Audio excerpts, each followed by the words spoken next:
Hello, you're listening to Otaku Spirit Animecast. My name is Andrew, and I'm joined here with Chris. Yo. Today's episode is the third parter of our summer 2023 anime season reviews, and the final.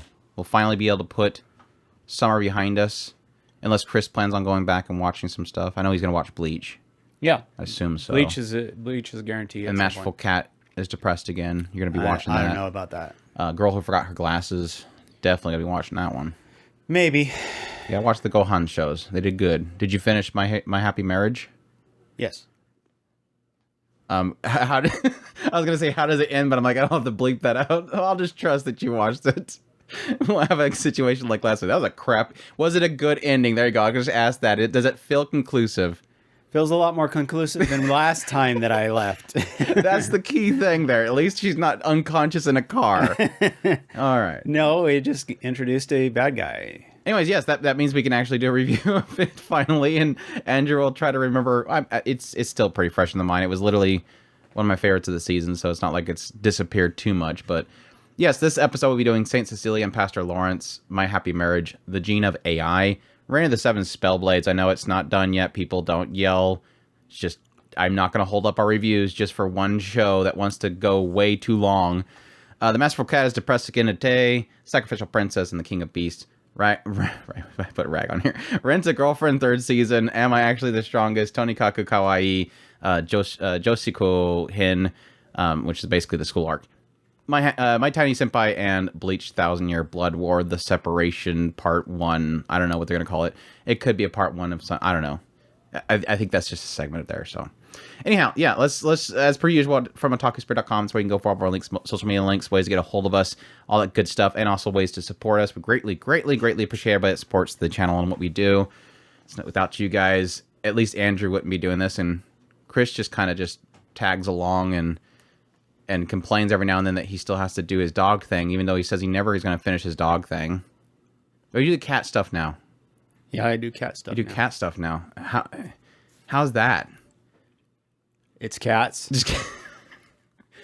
How does it feel working for selfish cats rather than dogs that just want to love you?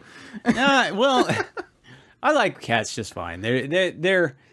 They're different. Yes, I'm very used to dogs that I can understand. Cats are a little bit different to deal with, but they're fine. I mean, you'll get your groove eventually. Mm-hmm. You'll learn how to not have them destroy your hands. Seeing how I'm always being called to help with the cats before this time frame and now after this time frame, I mean, I guess I'm doing something right with the cats. They just don't want to get somebody else to do it. It's like, yeah, I learned really quickly when my first job that I had that if you clean the toilets too well, they'll just keep having you do it. So that's why you don't do the toilets well. Anyways, yes, you gotta start somewhere, right, people? Let's jump into it, though. Saint Cecilia and Pastor Lawrence is our first one, or Shiro Seijo to Kuro Bokushui. This one is streaming on Crunchyroll, I believe, done for 12 episodes, done by Dogo Kobo, based on a 4-comic manga, comedy, fantasy, romance, the genres. But yes, this one follows Pastor Lawrence. I know, shocker there, huh? And he's joined with, yes, you guessed it, Saint Cecilia. It's a really apt title. But no, basically in this world, essentially we have the appearance one day of what people call the saints, which are essentially women that have divine blessing upon them from the gods to essentially be able to predict bad disasters and be able to help the people themselves. And so a lot of people kind of deify them for that. And since they are able to essentially protect the people, they're kind of desired. Because, you know, if you're a baron of a land or whatever, or duke of a land, you want a saint to be present. That way they protect you from natural disasters and stuff like that, which is a good thing. So, but yeah, we jump to Lawrence. He's the pastor of this really small village. One day he came across Cecilia, which is a saint, brings her in, takes care of her. It was kind of pounded into his head by his grandfather to, you know, take care of the saints because, you know, they'll take care of the people. So he takes care of her, feeds her. Kind of find out she's, yes, technically got two sides of herself. Her public image where she's beautiful and divine and everybody looks up to her. She's so gorgeous and there's like a glow about her and she's got this great smile and everything. But then, of course, whenever everybody leaves and it's just Lawrence there, she's lazy. Because, you know, obviously she likes him and she's willing to show her other side to him. He won't judge her he technically judged her. He constantly questions why she's always doing that around him.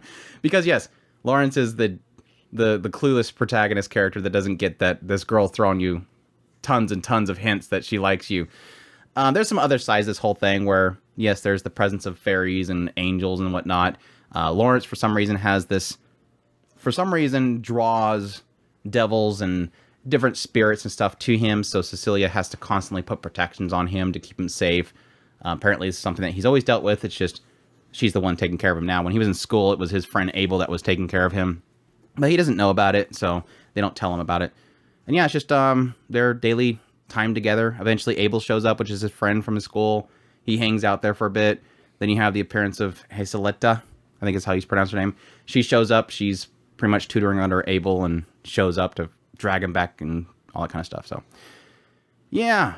Did you get very far in this series? I think you did a first impression, didn't you? I got to Jesaleta and her backstory with Federica and all About that. halfway into it then, yeah. Yeah. Were you enjoying it? Yeah. I think it has a good aesthetic. I think the visual design's good. I really do. Especially like Cecilia. I think she's gorgeous. Jesaleta, her design was a little weird. That whole kind of like fade color hair kind of thing going on. I kind of had my theories on why it was that way, but they never really confirmed it. So I'm assuming it's just me making some crazy theories about her hair. But no, I think I do.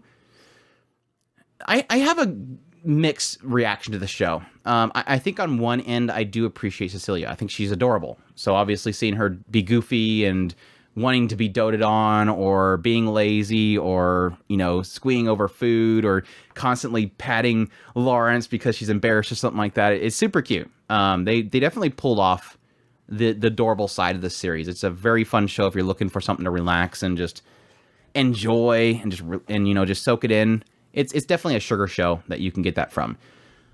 On the opposite end, there is a lot of repetitiveness to the show itself. It kind of has a shtick that it keeps doing, which is, again, Lawrence being oblivious or Cecilia being lazy.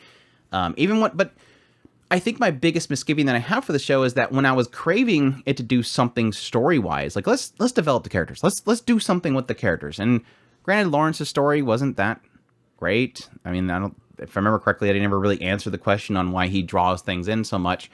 But getting into his backstory and getting into how he met Cecilia, all that stuff is fine. And then we got this whole sidetracking thing where we go to this another town and we get into this other saint, which does technically explain a lot around Cecilia herself and the saints as a whole. But it was all boring. Like, I didn't really find any of that stuff to be that satisfying in the end. And when they spent so much time in the other village and into the other saint and all that kind of stuff, not to get that much fulfillment out of it kind of did bug me. And when it finally kind of gets back home and really kind of wraps things up, I wasn't really too pleased with it in the end. Like I said, it's a good show if you're looking for something just to relax and enjoy. Watch Cecilia be cute. There's a lot of great moments with the characters. Some really good skits between Cecilia and Lawrence. There's some good stuff with Abel and Jesaleta are great characters as well. But I think as the show as a whole, super forgetful. Like, that's the unfortunate thing. Like, super forgetful show. Like, by the time I finished the show, I was like, okay, I'm done. It's fine. I don't really need another season unless there's something really cool later on. I am kind of happy that although I had expectations for the show and what direction it would go to, like, I assume, like, we're going to have Cecilia kidnapped, obviously, because everybody desires these saints, and there's one that's in a small village. Didn't really do that, which was good. They didn't rely on it. Maybe later on in the manga story, they'll probably get into that kind of stuff, but for the most part, it was just a kind of a cute show, and I think I do honestly think that it has a solid ending too. It is kind of one of those ones where you do get some sort of payoff. Not that I there's a side of it that's frustrating for sure, but at least there's a decent payoff at the end, which I really wasn't really expecting from the show. But yeah, that's it's Saint Cecilia. If you're looking for something that just kind of just brighten you up, it's very, there's like one heavy part of the show. It's very brief. But for the rest of it, it's just a fun show with some cute characters. So not like a super cute girls doing cute things or anything like that, but it's kind of it's got that flavor to it. So yeah, that's Saint Cecilia and Pastor Lawrence. My Happy Marriage. Are you ready, Chris? Yep. Okay, I already asked you that.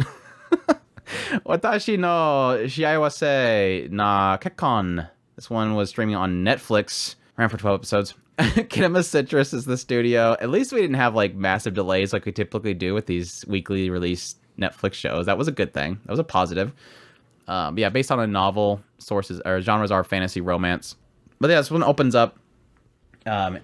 It's in a world where you have, it's like it's around Showa era. Would you say Showa like Probably. setting? It's around Showa setting. You know, pre-industrial, or I wouldn't call it industrial revolution, but pre like foreign revolution kind of thing going into it, where you inject all the outside societies into it.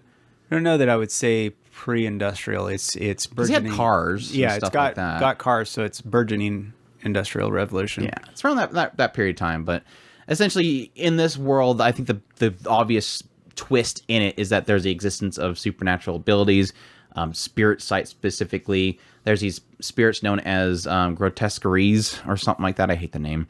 The evil spirits. There's spirits in this world, and there's evil spirits.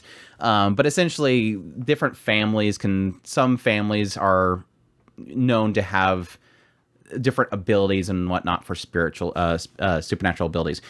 And we follow specifically the Saimori family early on, which they have a father, a wife, a second wife, and then a daughter that is through that second wife. And then you have the first daughter from the first wife is Mio Saimori. And despite the fact this is like a prestigious family, very well-known family, very respected family, Mio is treated like garbage. She's basically a servant in the house. We find out very quickly that essentially Mio was the daughter of this first wife. The wife died, and then the guy ended up marrying somebody else, had a child with them. Between Mio and the new daughter, which I forgot her name, Kaya. Between Mio and Kaya showed signs to this test that she had their family ability, which is spirit sight. She can see the grotesques. And so she pretty much got all the doting, and Mio got kicked to the side. And cut forward, at some point, they wanted to wed out the daughters. Kaya ends up getting wedded off to pretty much the only guy that seemed to care for Mio, which is Koji. Is this guy that would kind of visit every now and then, was really nice to her. I'm dropping my mouse. And so that was kind of a sad thing, is that the one person that she liked, that kind of seemed like the guy wanted to marry her, gets wed off to the nasty Kaya sister. Mio instead gets wedded off to this other family, which is Kuro. And Kuro is pretty much known through gossip that he's this really cold guy. He's actually a leader of this anti-grotesque group. And his last fiance basically fled because he's so mean. And Mio's like, okay, whatever. I'm being wed off. It's like I have a say in it. She's been treated so terribly. But when she arrives there, she instantly falls in love with him. And yeah, sure enough, he is pretty cold. Seemed very, very distant. She cooks him something to eat, and he immediately thinks that she poisoned it and storms off. But yeah, kind of over time, the two of them kind of get to know each other, gain each other's trust. And then you get the broader picture story, which is that they weren't... the Saimori father was not supposed to wed off Mio to Kuro. She was supposed to go to somewhere else because there's rumors that she is from this very secretive, almost mythological family, this clan, the Usaba clan. And so their abilities are very, very sought after. So they wanted Mio. But yeah, that's the setup. What's your review? What's your final thoughts now that you don't think she's clonked out in a car? I absolutely love this show. I really do like the fact that it feels very grounded and kind of It was really funny at the moment that they actually, because I don't know if we actually seen that in the synopsis and stuff. It was like the moment that I realized, oh wait, this dude's shooting lasers out of his hand. Where did this come from? But it's like it doesn't ruin it.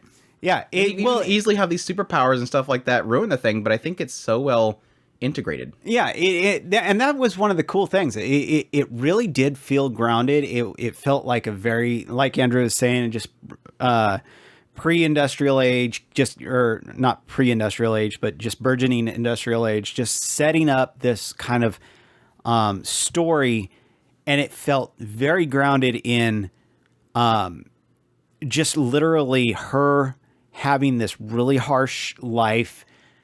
She kind of gets this glimpse of a chance of a new life.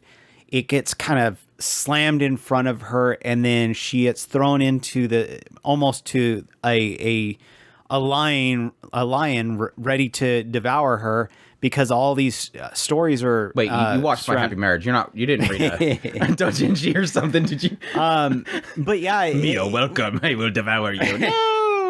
all these rumors that were circulating around him, and then suddenly you get like Andrew said, all of a sudden all these all this story kind of opens up once you realize maybe he's not as bad as he actually sounds. I got like massive Taisho Tomy fairy tale vibes from their early segments. Now, granted, Kudo is not the guy from Taisho. No. But it's got that similar vibe of, yes, technically this time period, this is a thing. They marry off women, or the daughters, for power. The men take over the family. The women, the daughters, they're essentially tokens to get favor with another family. So if you have another family that's very powerful, and that's you want to give them your daughters, so that way you're married into a connection. Exactly. And that's the first impressions that you're getting off of this, is that because it's so grounded in reality, you just look like it looks like a political play. Yeah, and then that was a funny thing, because I think early on one argument was Koji. Everybody's like, he's a coward. I'm like, yeah, he's a coward, but this is this world. Like, if Koji suddenly started busting in there and sweeps, Mio off her feet and runs off with her, I wouldn't believe the world. Yeah. Because in this world, it's all about your family. Mm-hmm. These are literally clans, and you speaking up against your father, that's a big deal. Even him speaking up against his dad was a massive deal. Yes, a little bit late, but again, this is how this world works. Again, unfortunately, the daughters are kind of just tokens. Yes, there's a lot of families that cared for their daughters, and they want their daughters to be happy. Unfortunately, not the case with Mio. But, I mean, an example is Kaya. As much as they spoil the hell out of her, she is the one they're doting for. She's the one they're wanting to have a happy life. So they do care for their children. It's just an aspect of, it's just a reality. You don't get to pick your... In a case of the prestigious families, you don't really get to pick your husband. Right. It's kind of like a king and their daughter and the princess and stuff. They don't get to pick their husbands. Again, it's all about power. It's a power play. And I think that the fact that something like Koji, he eventually does do something cool, but the fact that he does kind of back down and he seems like a coward makes sense to the world. It's the logic of the world is really what it is. But yeah, after you get to that point where it really opens up the story, you suddenly see that there's a lot more to these power plays than just trying to the political marriages are nowhere near that's just surface level. You're seeing that, oh yeah, they're actually breeding for power. It's not just a political play. They're literally doing this for let's mix this power with this power to get this, and then going into what had happened with the Usaba clan and why they were, whether or not Mio's mom was a token or not, and what was going on with all that. Well, they kind of point out the idea that Kudo family is essentially a military family, right? Why? Because they have the power of lightning. Mm-hmm. Very good power there, man. That thing's pretty dang destructive. And that's one of the main reasons why they didn't want Mio involved with her. That would be giving that lineage way too much power. Yeah. And there was so much in that kind of just played into the storyline. Like I said, once you get to that point, you start to see what is really going on in this story. And I think it was brilliantly done. You got just enough at the beginning just to tide you over to make you want to go. That's when we talk about playing cards and when you're supposed to play your cards. If you play the cards too early or play the cards too late, I think that they did a fantastic job of just piecemealing the story as it went.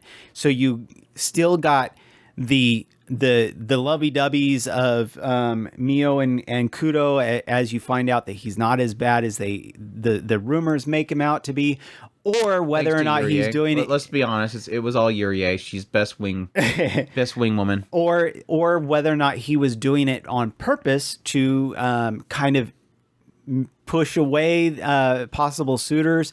All of that went into a fantastic love story between the two characters. Then you had in the background. It's so funny because it's like, if you realize how cutthroat these families are, is it really a surprise that when Kudo is presented with Mio, that he doesn't suspect that, hey, she might be trying to poison me? It makes perfect sense. If these families are afraid of Kudo, her family's strong. So why not send him a beautiful, dainty little girl? Oh, she cooked him a meal. Oh yeah, let's just slip that right up. Nope, dead. These people are cutthroat. I mean, and again, that kind of goes credit the whole situation. I do appreciate the fact that it doesn't feel like the characters are that one-sided. I mean, there's a couple characters here and there that are just like, they just want power. And it's logical that they need power, like with especially Koji's father. Obviously, he wants power. These people want power, obviously. So the family heads make sense. Not that we're going to dive too much into them. But I do like the fact that a lot of the side characters around Mio, I mean, it's fun when I can actually make arguments for certain characters. Obviously, Kaya. She's nasty. The girl's nasty. But I like the fact that I can make the argument that Kaya isn't a bad person. No, I think she was just raised terribly. She was raised. Her mother told her, Mio is not your sister. She is basically lower than dirt. Treat her like lower than dirt. And it was so funny because there's one episode where I literally made a whole video on just analyzing Kaya and her mother, because I really do feel like the two of them are both. Yes, Kaya is the way she is because of her mother, but at the same time, it's one of those aspects where I almost see that Kaya handles Mio differently than her mother. And the idea that her mother is more physical in her abuse, whereas Kaya is more mental. Because you have, like, the mother literally raises her hand where Kaya's like, no, Mom, I got this. I'm going to do this to her beautiful new kimono, and that's going to do much more to her. I'm going to tell her that she's lower than dirt. I'm going to tell her that she doesn't deserve any of this stuff. And I think that was kind of a sign that segment was a sign that this writer knows what they're doing. Like, they know how to write characters that they make sense. Yes, you don't like them, and you want to, reach to the screen and grab them, but at the same time, they're characters that you understand to an extent, even if you don't like them. And I always like the idea of having antagonists that you don't agree with, but you don't like them at the same time.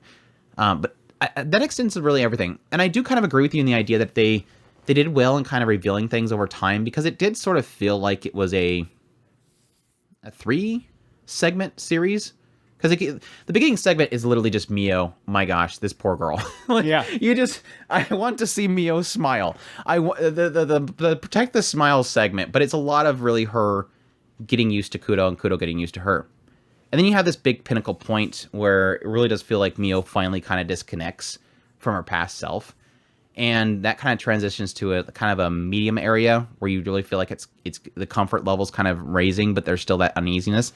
And then you get into the last part, which is just where everything kind of hits the fan.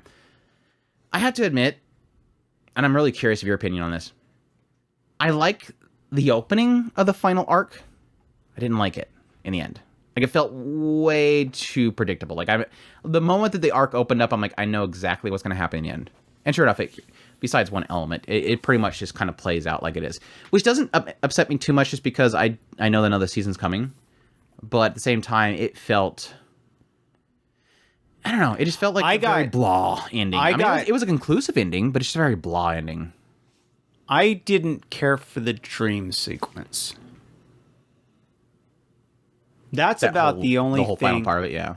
That's about the only point that I was like, okay, I'm kind of done with this arc.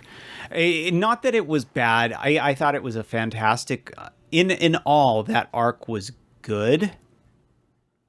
But at a certain point, it was like, okay, I'm done with this evil bad. I don't know how to explain it better than that. I liked it because of all the reveals of the Usaba clan and getting into the powers. It just, at some point, it was like, okay, I'm done with the evil bad. Make it go away. I think my only other frustration there, because I literally just came from praising all the characters and stuff like that. I almost felt like they piled on the characters they introduced the later part of it. they pile on a little too heavy that they're like bad people.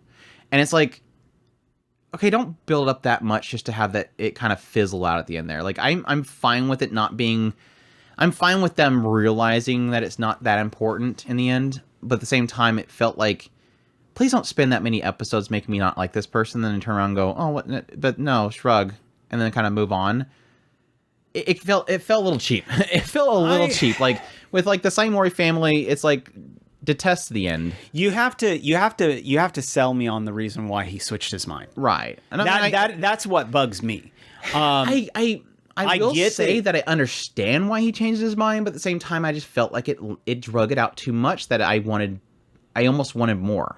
Maybe like I almost wanted him to at least get punched in the face before we kind of move on. Maybe if you were to show me a conversation between him and the grandfather, or he was listening in on the grandfather's conversation with Mio, something to make it feel like, okay, I understand why he changed his mind. He might have got something different from me. What I got from it was specifically he was taking it too seriously.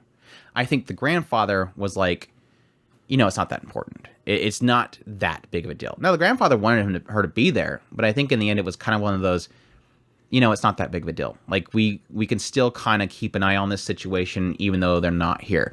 And it was technically, a lot of that had to do with them not wanting to go against the emperor. That's one of those that's where I'm a little bit iffy on, like, you don't just casually say, we'll just flip off the emperor. You don't just casually say, shrug, it's just the emperor. I was talking as long as we keep an eye on him, it's fine.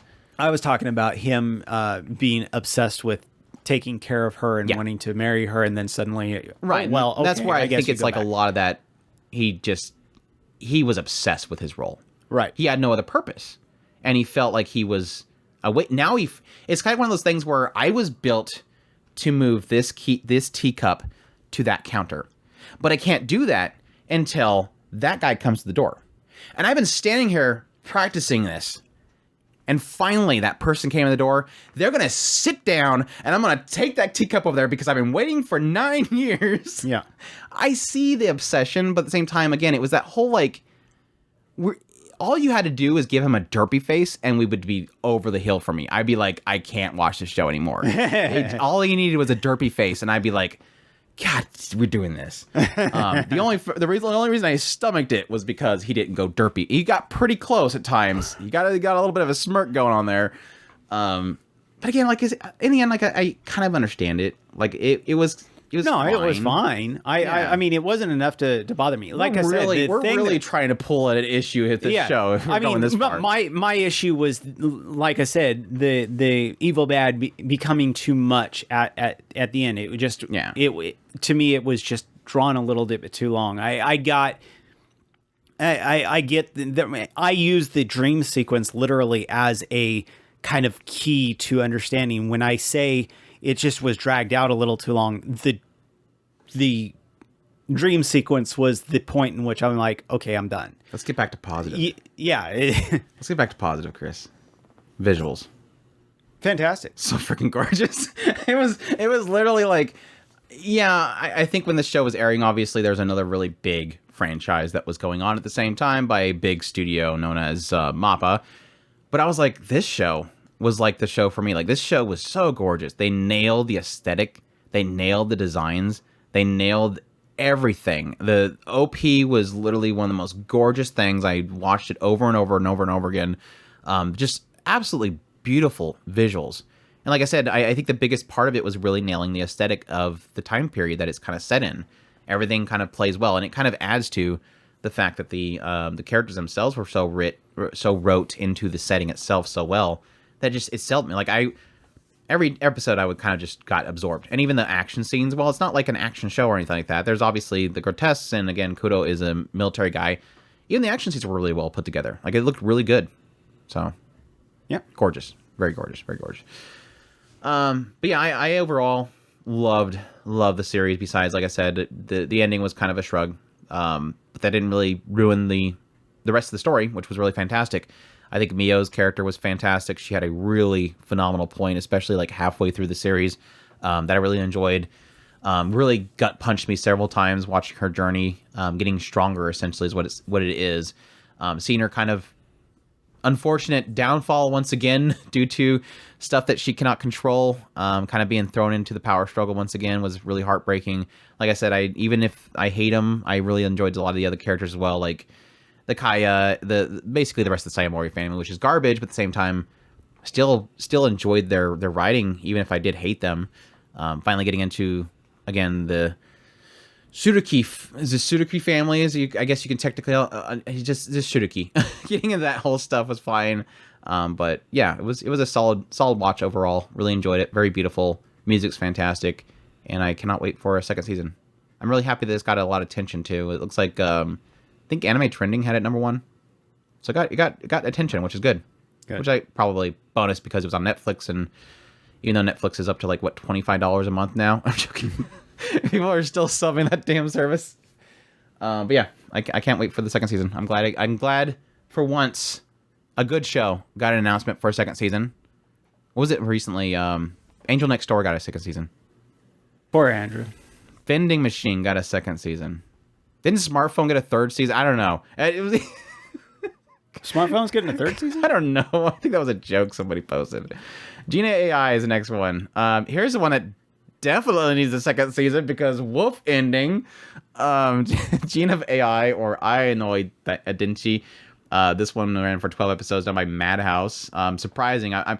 I'm like 99% sure that Gina AI, it doesn't look terrible, but it wasn't great.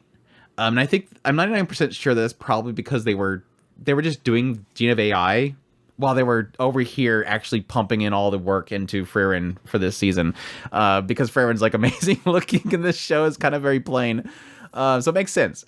But anyways, this one essentially takes place in a near future. Essentially mankind has advanced AI so much that they now have been able to create humanoids that are essentially AI ran and whatnot, so you can essentially create life through AI. And so mankind is pretty much living side by side with artificial intelligence humanoids and living their daily lives.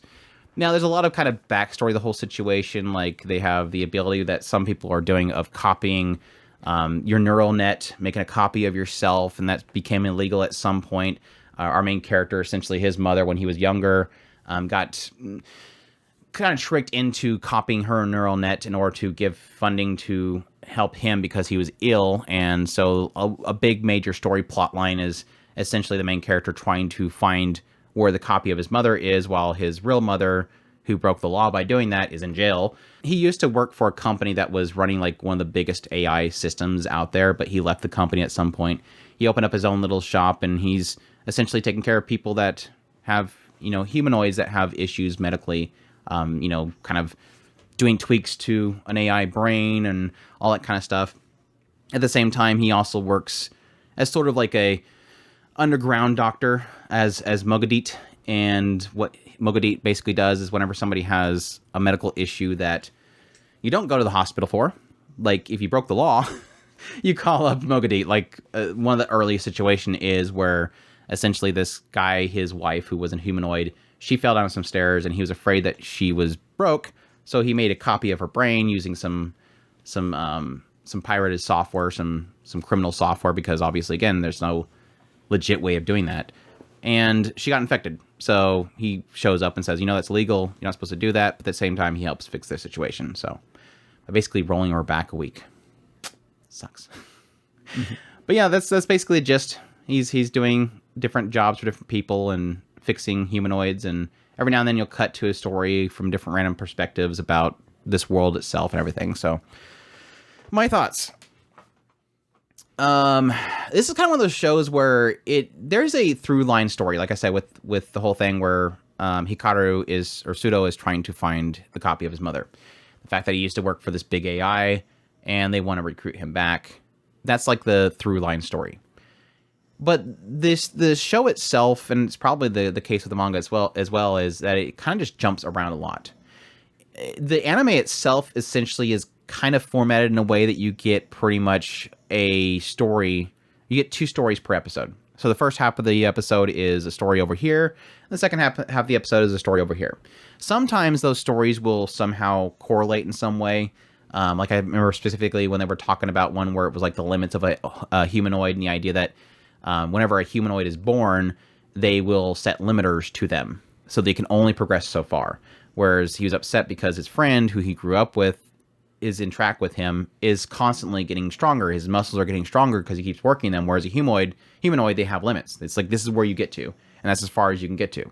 And that kind of correlated with another story in there. But for the most part, they're kind of separate stories throughout the entire thing.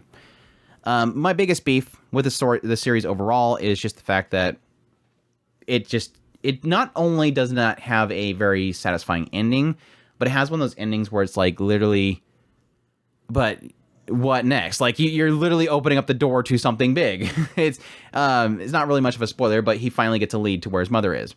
And it's literally ends on that. Like it literally ends on him going, okay, I'm going to go after this whole situation. And it's like, done. And it's like, well, why would you end it there? Like, why would you end it here? Because you've been egging us on the entire series that he's doing that. And you finally have a lead. Like it opens up about the situation and we're leaving off about the next step in the situation. And it's left unfinished essentially. So that was my biggest beef. My other issue, and it's not like a massive beef, is that not all these stories are great. And it's kind of all over the place when a story, within each of these episodes is a good story or not. But I will say there's several stories. It's kind of one of those ones where I almost could make a list of like, watch episode 3 second half, watch episode 5 first half. Make a list where there's these little stories in there that are super impactful, like stories that really do hit.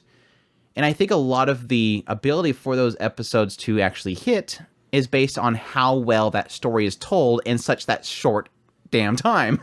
Because that's the biggest issue that the series has, is that when you have a story and then it's only got, 10 minutes to work with? If that? 10 minutes to work with. That's happening. Telling a story in 10 minutes. In most cases, you're not going to make enough of a connection to the characters to care. And that's its biggest problem, is that when a lot of these stories have to do with essentially the idea of existence, the idea of what makes a humanoid a human, what makes a human better than a humanoid, what makes a humanoid better than a human, persecution, the idea of falling in love with a humanoid, all these kind of very deep psychological aspects. How do you get connected enough with the characters to tell that story, tell that struggle, when you only have 10 minutes to work with? Because, you have like maybe a minute or two to introduce the character into the scene. You got another like 5 minutes to kind of build up the character itself. And then what you have left, 4 minutes to really hit impact. It's not much time to work with. I almost felt like, it's not that I wanted a full episodes to every one of these stories, because some of the stories are very blah. But there was some of the stories where I'm like, oh my gosh, they should have had a whole episode with this. And there was some stories that were really good, but I don't want a whole episode to it. My favorite, I think, of all the episodes, or one of my favorite segments of an episode, it's not a full episode, was definitely the artist, the animator, essentially, that was making something that was controversial. So again, this world is so advanced, and it's so relevant these days, by the way. Essentially, the AI and stuff is so advanced that a single person can draw a panel and they can use AI to put together an animation. So this guy's basically a mangaka. He's drawing the art and everything like that, and then he's using AI to essentially produce an animation out of it. And so he's making anime single-handedly using AI. And what they kind of state at some point in the episode is that essentially most animation's done by AI, and it doesn't really have an involvement of a human. And this is the one case where you had a human that was using AI to make his own thing. So he was outside of the normal bounds of what most animation was kind of limited to. That being, AI and humanoids, or AI itself, can't produce something that is morally wrong. So it's kind of relevant to the idea that we use AI these days, and that, yes, a lot of the AI that we are producing has certain groups that are controlling it in some way, giving it rule sets. So he's sort of breaking that in the idea that he's forcing it to, create stuff that is morally wrong. You have a main character who's diabolical and he's violent, but his whole point is that if I don't create this, then there's not going to be existence of things like this. And so it was really kind of pushing against the idea of essentially AI taking over animation and storytelling and censoring it in a way that it's very stale. And I really like that kind of message in there, especially, again, to today, right now, where we're all kind of fighting over if we want AI to control art or not. I thought it was a very, very topical episode, or at least, again, half an episode. That one, like I said, that's probably easily my favorite one of them. I loved getting into Risa, getting into Karu.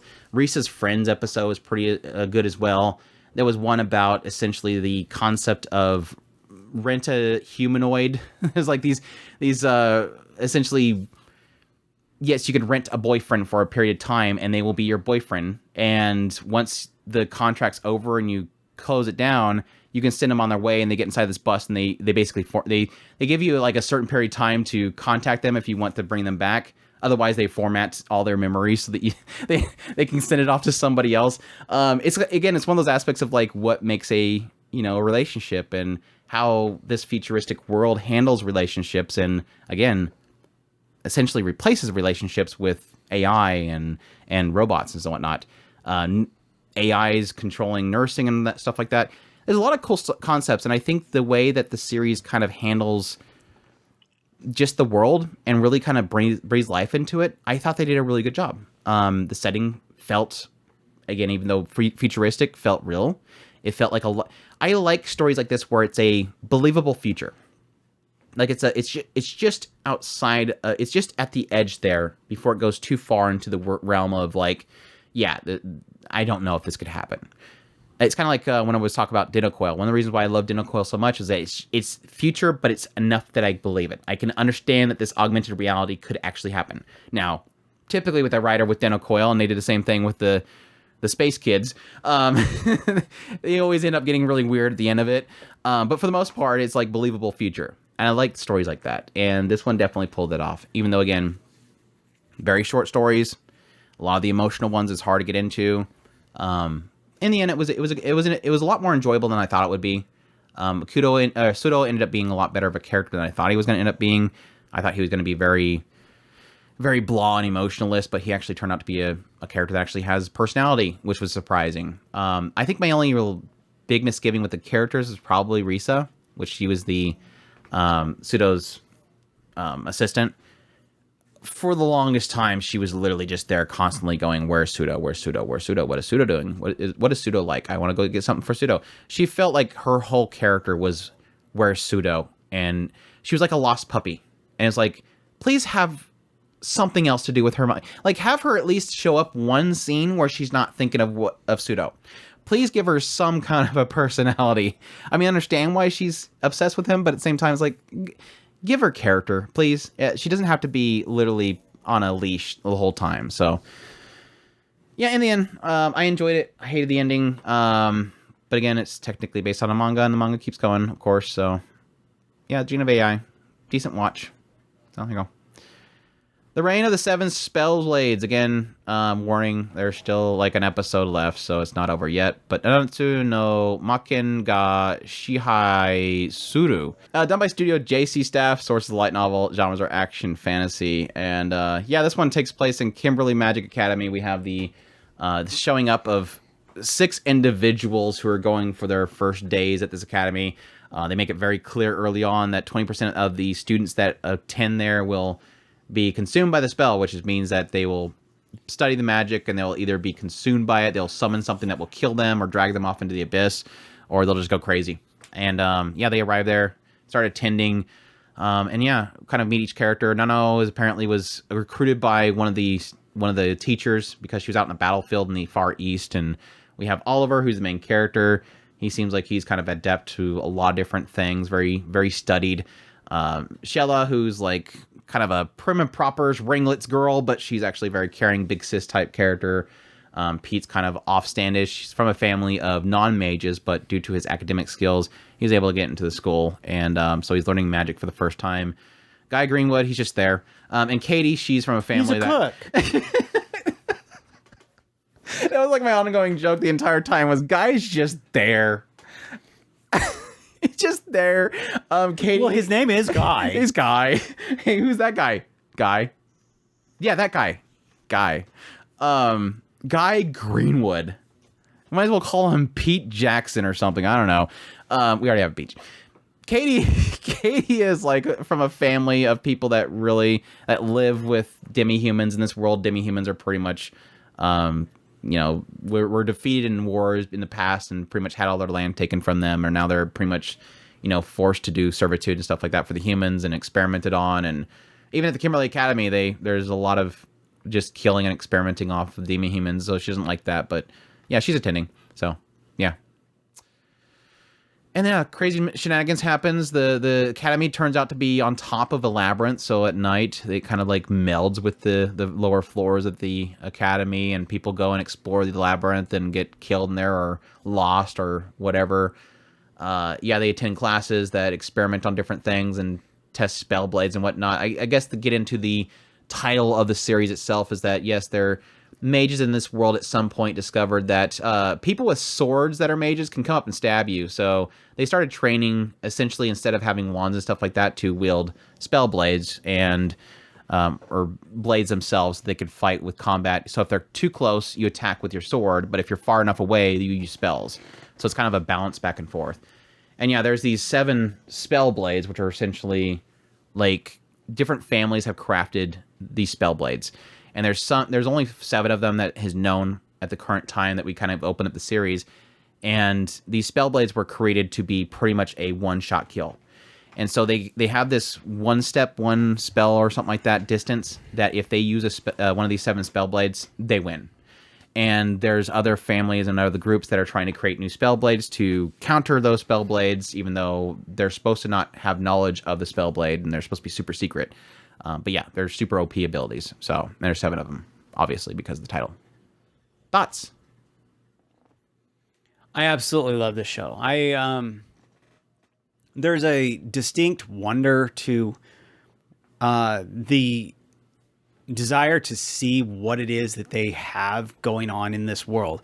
The writer has a fantastic natural ability to create a world and not necessarily just get stuck in one specific area. He seems to have a fantastical ability to kind of just fantastical ability. Good one. To just come up with, gets into something and then delves into it almost like 10 layers deep. Doesn't seem to have any limits to where he goes with any specific thing that he wants to dig into. And I absolutely give him all the credit in the world. I think the show absolutely looks fantastic. I just love it. One of my favorite shows of the season, easily. Yeah, I think we talked about this early on when we kind of discovered this. I think we were talking about it technically in the previews, and we talked about it in the first impressions, but the creator of this series did Alderman in the Sky. And I have not read Alderman in the Sky. I have not read 7 Spellblades. But what I got from the animes of both Alderman in the Sky and Rain of the 7 Spellblades is this writer knows how to create, does world building really well.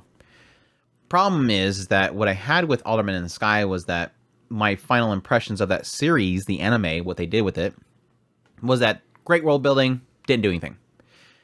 And I kind of got almost the same vibes with Rain of the 7 Spellblades in the end. I think I was doing pretty well with this series early on because it was a lot of discovering that world. Did really well in kind of going, okay, here's this, here's the academy, here's what they're training, here's different characters, here's the mechanics, here's the integral details of things like the clock knockers, what they're called, that mess with the clocks and stuff like that, the little spirits that mess with them. These little details that kind of breathe life into the world. And it expands more, getting the labyrinths, expanding. And then the plot and within it is like, not so much the main characters. I like Oliver. I think he's got a good driving force to him. I like how he gets his kind of face pushed in the mud every now and then to kind of remind him of his limits and his, I guess, not taking things seriously enough. I think Nana was decent as well, kind of getting into her character, her past being in the war, kind of seeking death, but now finding new purpose. Shella, I think, is just, I love her character. She's a big cis type, but yeah, technically getting into her families and the expectations of those around her that sort of turn people against her just because of her placement. Getting in the Pete, which I think was fairly interesting, as again sort of something that also adds to the mechanics of the world, expands magic itself. Getting into the insecurities and getting a little bit stronger, as opposed to allowing it to kind of overtake him quite a bit, because it's them sort of getting into a very unknown territory in their life. Again, Guy is just there. Katie was decent as well. I think early on she was definitely a lot of the focus and definitely carried the earlier segments of the series. The characters are solid. It's just kind of outside of that's where it gets really sticky. I just hate every character besides them. Like, they're all very seemingly one note. I think the only one that kind of surprised me was a little bit was Vera, which I think early on I'm like, this is just a very blah character. Villains in this show suck. I guess that's what it really comes down to, is like, villains in this show suck. And most side characters kind of suck. They do sort of, within a lot of cases, they try to give reasoning to a lot of the, I wouldn't call them villains, I would probably call them more antagonist characters. Characters that oppose the main party. They'll try to give explanation to them, but in most cases it's like very much so, stop, just learn how to write bad characters, or not bad characters, but antagonist characters, because it just felt like every time they introduced a new character, they were opposed to the main party, they're stupidly evil, and then, oh, but this is the reason why they're the way they are, and in a lot of cases, all the characters shrug and go, ha ha ha, let's go back to the academy. It's just dumb. Like, you have literally a situation where they played up this scenario of literally a massacre of students. They played up the scene as an absolute bloodbath of students. Cut the next scene. Nobody died. Everybody shrugs. Everybody moves on. No repercussions. I'm like, you play that up way too much for that to be an absolute shrug off afterwards. I think that was sort of the first case where, when that happened, I lost any desire to really believe that this writer would follow through with anything else. Now, granted, they did try to fix it a little bit by having a very violent moment, like 4 or 5 episodes in or so. But it still never really regained my trust to the writer to follow through with things and really kind of cement things that should be very critical and have a lot of repercussions to them, when they weren't even willing to follow through with one of the first very bloody moments of the series. Out of curiosity, how do you feel about Salvadori's backstory? I'm not quite sure that it sold me on her going into her madness, and that's the thing that is kind of, I wonder. I mean, I actually don't get me wrong. I still really love the show. It just, this is one of those that characters on occasion, I see some of their motivations, but some of their motivations are not quite all there. And I don't know if it's just more because, like, a fantastic example is Vera Milligan, the lady that was pretty much the first antagonist, if you want to call her that. I can see what she's doing. There's this twinge of the madness that they're kind of implying that every one of the characters in this school kind of get at some point. I don't know. They're kind of implying it with the getting swallowed by the spell, or consumed by the magic or something. It's almost like they're implying that it's a madness that kind of kicks in as you go further and further into your studies. You become more obsessed or something to that extent. Yeah, they're kind of explaining, like, in one case, one of the teachers was going to seek, like, the leftovers from the previous, because the idea is that, a lot of these will go into this research and get really, again, consumed by the spell, and they'll get crazy from it. But then it's a good thing. Like, the school almost likes that, because in the end, if they get consumed by the spell and they go nuts and they die, or they have to be killed, it's fine, because they want to rush in there and get what they researched. Find out how far they got, so they can use whatever they want from that. It's almost like essentially it is a college, and you have all these students are researching different subjects, and some of them might get a little too far into that subject and end up going nuts, but then they unfortunately jump out of a window or something like that. Yeah. But then you go in there and you find their documents and go, cool, gain all their knowledge. Basically everything they figured out, I now have it and I can look into it more, or I can know where not to go to. Yeah. So there's like a benefit to it. And it sucks because I almost agree with you in the idea that was sort of my giveaway, like, especially with like Ophelia and the other guy that was down there with her in the second episode or something like that.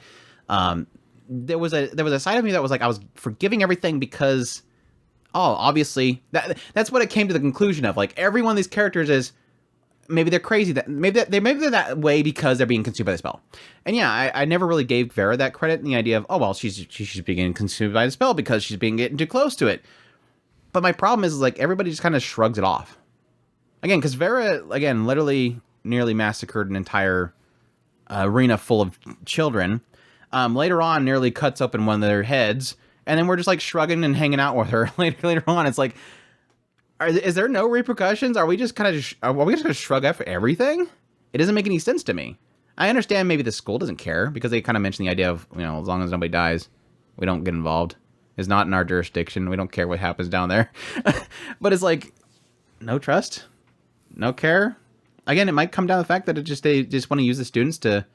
It could be what it ends up being. Like, in the end of the day, is like this academy is just basically a place where, yes, we find out later, targets are all basically trying to breed a bunch of children to create the craziest stuff from spells and then steal that information from them as they go mad.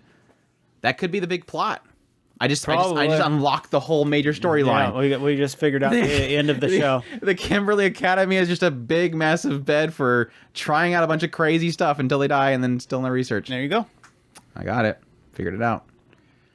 But yeah, I think for the most part it looked okay. It's kind of one of those shows where halfway through it, I just felt like it just didn't have anything to offer anymore. I think the first couple episodes were decent looking, but then like after that, it just kind of got very visually blah. I think that they had a hard time maintaining the aesthetic. There's a lot of detail to the characters and stuff that they just kind of lost it very quickly. I personally don't think it looked bad. I actually it wasn't bad. Really loved it. I think it looked good throughout the entire show. However, it was obvious that it seemed difficult to keep up with the aesthetic the entire time. I think that it felt to me more like they focused in on the action scenes when they needed to. Other than that, kind of more of the more mellow. If you started to see more of a focus heavy on the aesthetic of the backgrounds and stuff like that, where those things became more the important thing to them to keep it kind of visually pleasing on a grander scale, but the minor things were kind of the things that were kind of going missing at some points. But other than that, I didn't really see anything that kind of caught my eye. Without getting into details, maybe the monkey did. The monkey wasn't really all that impressive. It had a sliding. It had a sliding head. So without getting into details, I got to ask because obviously, from what I understand, the big massive hook was a certain little reveal around Oliver. I mean, good. I mean, are you hooked on it? Were you hooked on it based on that? Was that like a big selling point for you? But do you just not care? I was like, I was a little bit disappointed because I think I had a little bit kind of a little bit of hype being thrown in my head that there was this big reveal for Oliver and it's going to change everything. And then when it happened, everybody's like, there it is. And I'm like, shrug. I mean, I guess that's not really enough for me. Like it wasn't that big of a deal for me in the end. I just took it in stride. I didn't think it was a big reveal any more than it was a minor reveal. It was just kind of okay story. I knew there was going to be something there, obviously, because Oliver's from this other family and they don't know information about his past. He's living with these relatives, and it's like, ooh, secret. He's probably. I was like from the very beginning, like he's probably going to be like the 7th Spellblade, isn't he, or something like that. That's only 6 kids in their group. Oh yeah, I had early on this joke about this idea that they're all each going to have one, but no, it's yeah, technically, there's a bunch of families that have one each. I mean, yes, technically, Katie's family could have a spell. I doubt it. They're just like a country bumpkins with their demi-humans. I doubt Katie has a spellblade. Or Guy. Yeah, really, I don't know where Guy, the most useless guy in the show, just randomly pops up and says, "Hey guys, I got a spellblade." It cuts the planet in half. I never used it before, but I can use it now. No, don't use it. You'll kill us all. It's a cooking blade. God, I can never use it. Yeah, it splits up a fish perfectly. Debones it and everything in one slice. It only takes one slice, and it goes down the middle. I mean, as far as... I can see Pete totally having one, though, using the whole thing revealed around Pete. That'd be interesting. Yeah. I really wish they played into Pete's thing a little more. I mean, that's something that's I'm just later, hoping that it was a really cool idea. I figured it was probably going to be something that's going to be the revealed more with Miss Salvadori, so... Probably. I don't know. I think there's just so much that's going on in this show that I absolutely love it. I'm eating it all up. I have characters to carry me through the story, and I'm absolutely loving the story. So as far as Oliver is concerned, I just took it in stride. It didn't feel like it was anything massively, oh wow. I didn't feel a big reveal moment. I just went, okay, I guess sure. Everybody's freaking out about the big reveal, and Chris is like, "Oh, is there another episode that I missed?" No, you watched it. Oh, that was the reveal. Okay, gotcha. All right, cool. Yeah, I think me in the end, it's like it kind of lost its flavor for me at some point. Like I was even covering it week by week, and at some point, I just kind of got shrugged at it. I think it was probably right when they had the whole dude showing up and wanting to do this big tournament between all the members, and I was like, okay, he's the new dirtbag that's gonna have some reason for being a dirtbag. Okay, moving on. Mr. And I got in Andrews. Yeah, I got it. It sort of put its hooks back in me when Ophelia came back up, because I kind of found her extremely unsettlingly cool and interesting. Because yes, technically her introduction is literally her birthing summons out of her stomach or her uterus and stuff like that, her womb. That was kind of like super interesting, but I don't think it was enough to really kind of grab me back in with like some massive hooks. But hopefully, since it went crazy long at 15 episodes and pushing into the fall season, hopefully they get an announcement for another season. Maybe it goes into something more interesting. So we'll see though. That's Reign of the Seven Spellblades. The Masterful Cat is depressed again today, or Dekiru Neko wa Kyo mo Yutsu. This one streamed on High Dive? No, it was on Crunchyroll. Crunchyroll. Ran for 13 episodes and done by Gohans. This essentially follows a office worker named Saku Fukuzawa, and she goes to work every day. Stressful job, but returns home to be slouchy and lazy and just gluttonous because she has at her home the coolest cat ever. Yes, the way of the Meow's husband. That's what I call him. The way of Meow's husband. He's literally like it's like way of the house husband, but it's not an ex-yakuza, but it's a cat. You calling a cat a Meow's? Oh, that's true. That's an insult, isn't it? I was going with house and a Meow's. A house and a meowing house. A Meow's. A house husband? Is that better? Cat husband. It's Way of the Cat Husband. It's literally what my title for the series is called, Way of the Cat Husband. Anyways, yes, she comes home. She's lazy. And this cat that she brought in, the cat originally was under this bench, and it's a small little cat, a little black cat. And it was like freezing in the snow, and she, brought it in and got it warm and fed it and everything, and then it passed out for work the next day. That her house is an absolute mess. And this cat is thinking to himself, like, I got to get the heck out of here. This lady's a mess. But then at some point kind of decides that he wants to return the favor somehow because, he's much better than her, but he can't just, do something dishonorable like leave without helping her out with something to repay her. And it kind of turns this whole thing where he just kept growing. He's a cat that just kept growing, and to the point where he became huge. Like he's like a 6'5" massive cat that walks on his hind legs. And he knows how to cook. He taught himself how to cook, reading books and stuff like that. Takes out the trash, goes grocery shopping. Everybody that's around kind of just thinks some dude in a cat outfit. Like the store owner loves him because he feels like he can bring in customers because this big cat costume guy's shopping there.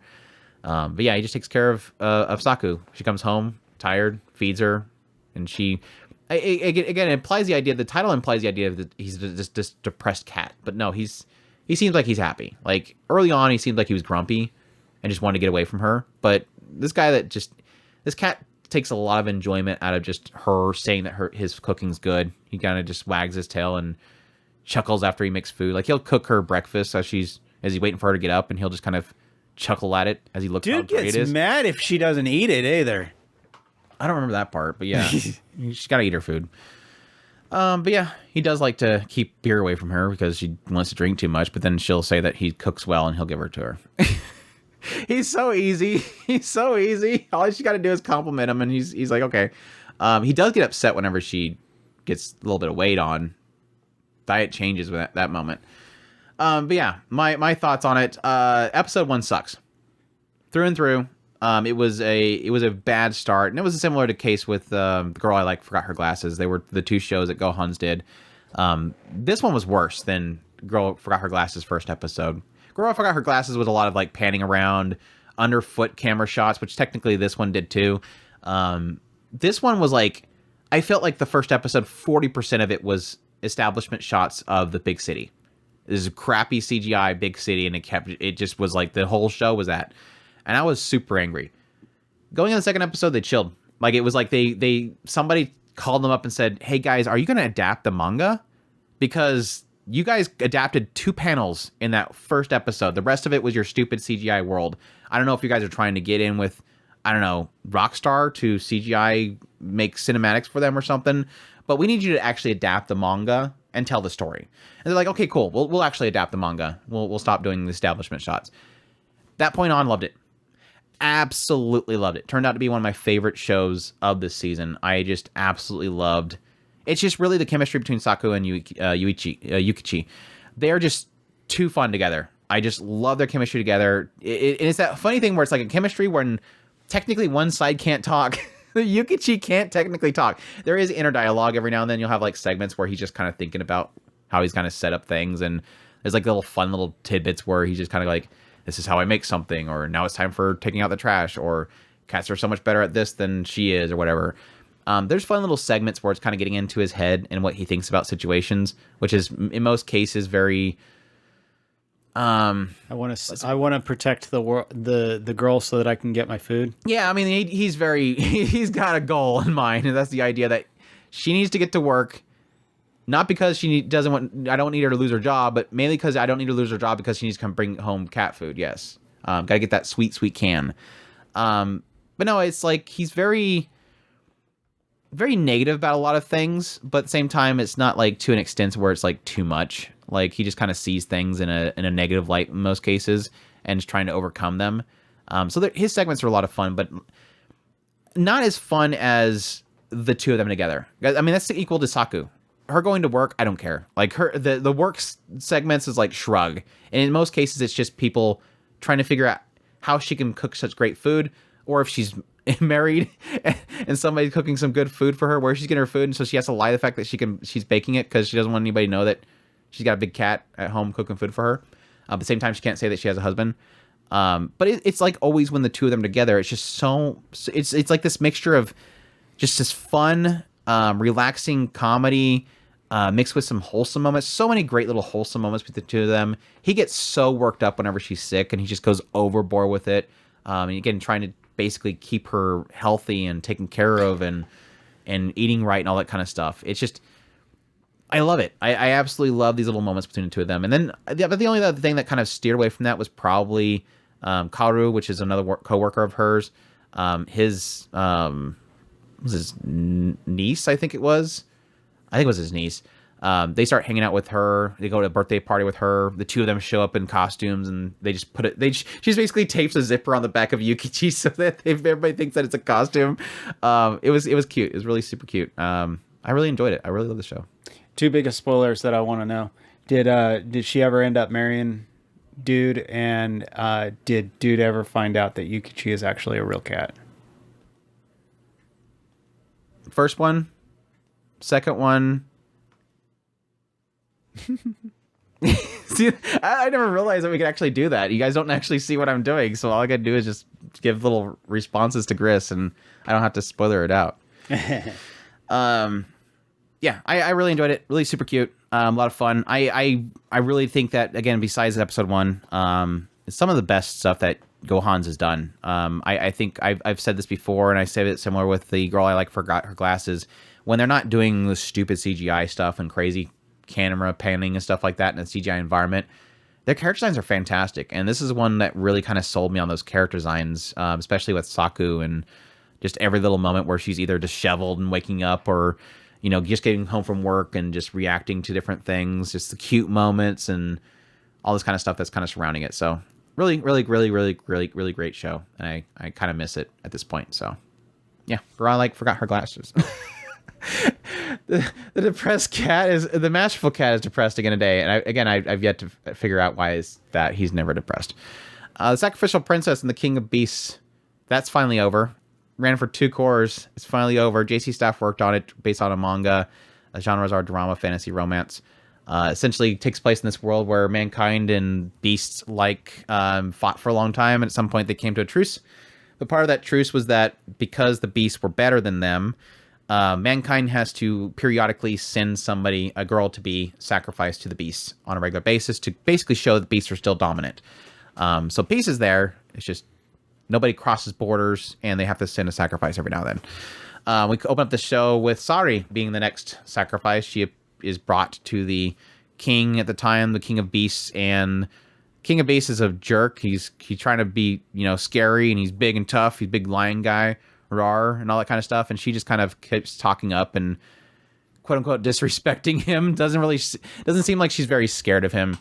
And this kind of intrigues him a bit. And over time, the two of them kind of grow close to each other. Basically, it all kind of comes down to the moment that she goes to be sacrificed. She's brought to this one chamber where at this set time, they have to be brought to this chamber, and he will be waiting inside the chamber for her. And she discovers his secret, that the reason why he's in this chamber during the sacrificial point is because he turns back into a human. See, he's actually seemingly part human. And so during this period of time, he turns into a human, doesn't want anybody to know about it. But at the same time, the other secret that she discovers is that he hasn't killed any of the sacrifices. Instead, he kind of shuffles them to this little secret door and sends them back to the human realm. And she's like, "No, I'm not going to go." He's like, "Wait, no, you can go. I'm not going to kill you or anything like that." And she's like, "Well, I have no home to go to." She basically lived her entire life knowing this secret, that she was adopted into her family to be a replacement sacrifice to the family's real daughter. And so she's lived her whole life knowing that she's just a sacrifice, so it's nothing new to her. Plus, she has nowhere to go to. So she says, "I'm just going to be a sacrifice to you. I'm going to be, whatever you want me to be. You can kill me or whatever." And so he kind of accepts her at that point because she accepts him for what he actually is. And they kind of support each other going forward. As him as the King of Beasts, which she names him Leonhardt, and or Leo. And she has to basically prove her worth to the beasts of the world, because they don't want a human in their realm. And now literally the queen's going to be a human, and nobody likes it. So yeah, especially Anubis, the king's right-hand man. He does not like her. He just wants her dead. For most of the time, wants her dead. What was your final thoughts on Sacrificial Princess? Sacprin. Absolutely loved it. I really do love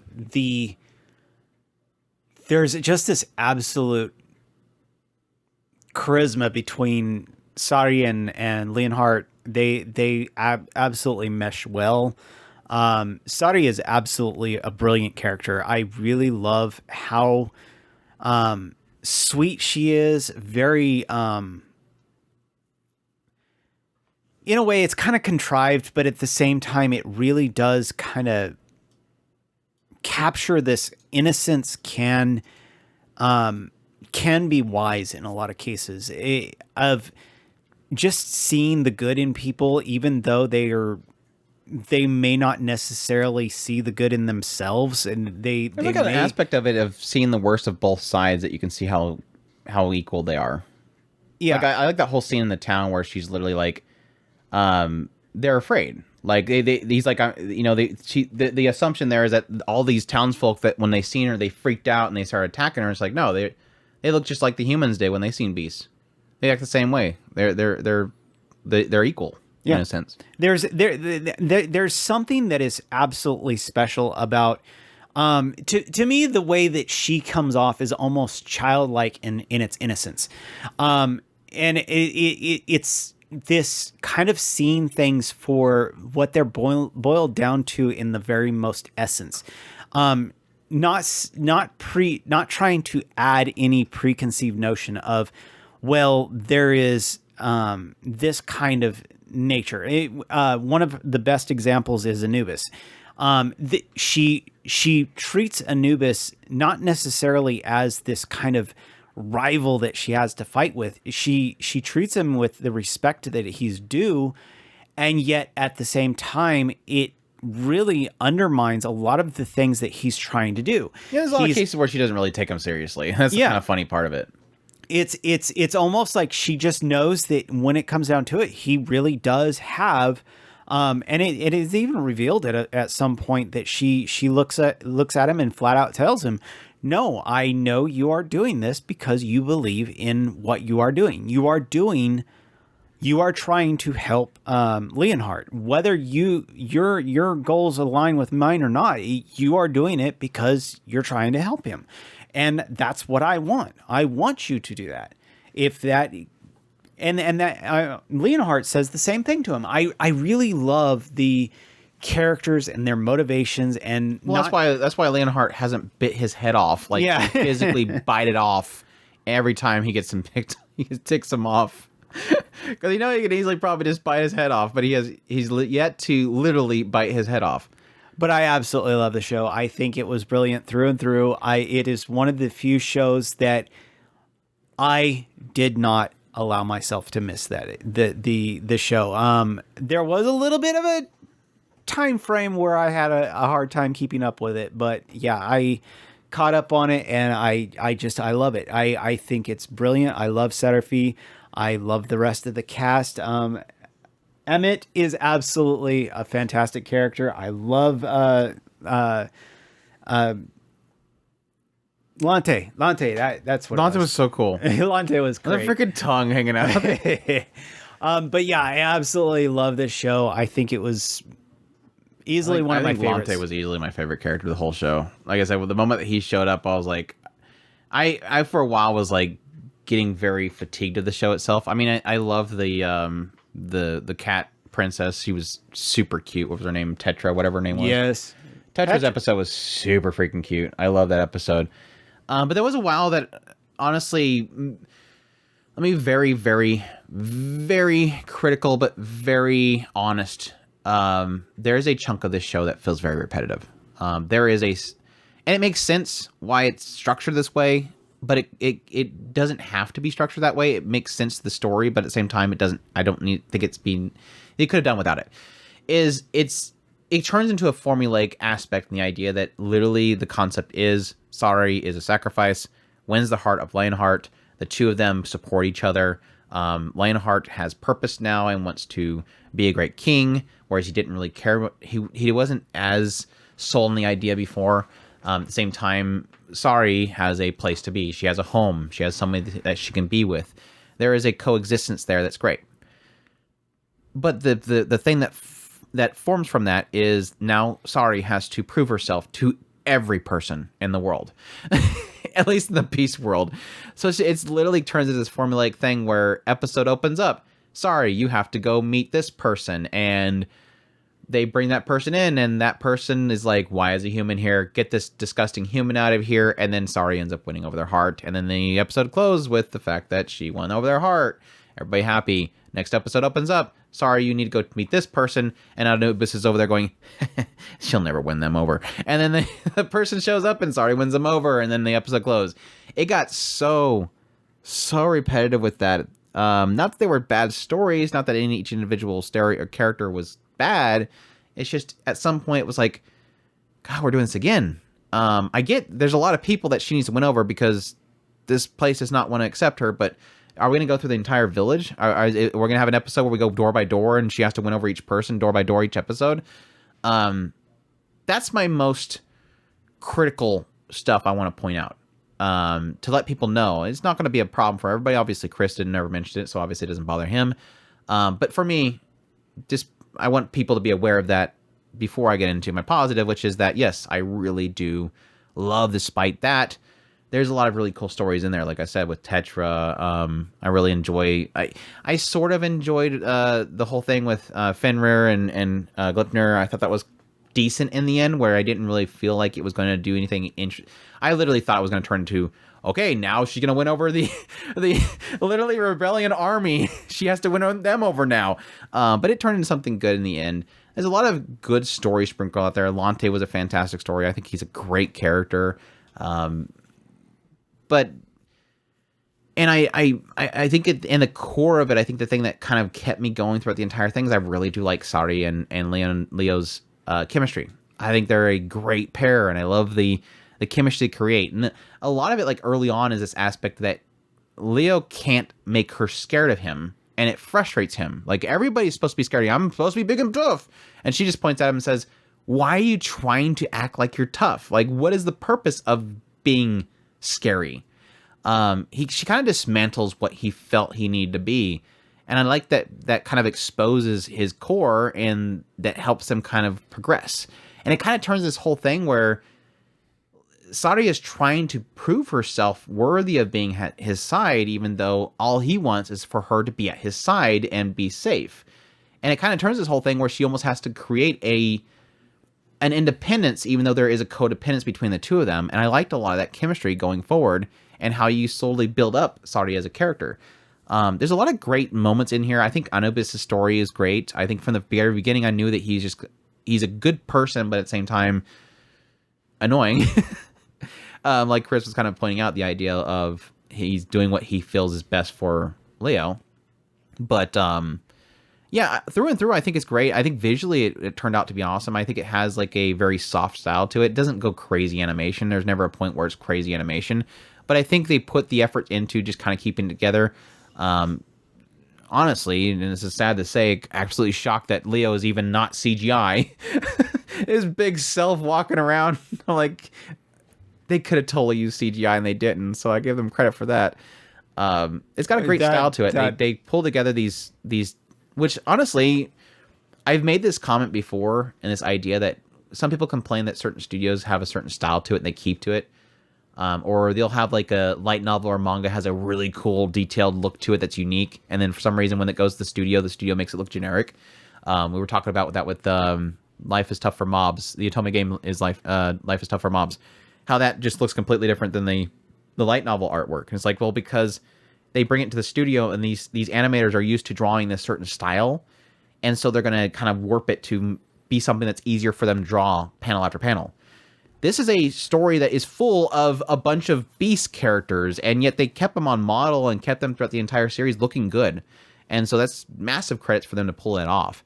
And putting emotion into animal characters is technically a difficulty in itself, and they did well with that stuff. So give them massive credit for essentially something that's probably going to be unnoticed by most people. That's a lot of work to put that into there. I think that was the reason why I love Lante so much, is he's so weird and expressive. And it also matches the idea of a hyena, and how kind of not trickster, but like, scrappy, I don't care kind of look to him. He really does. Like. He's so awesome.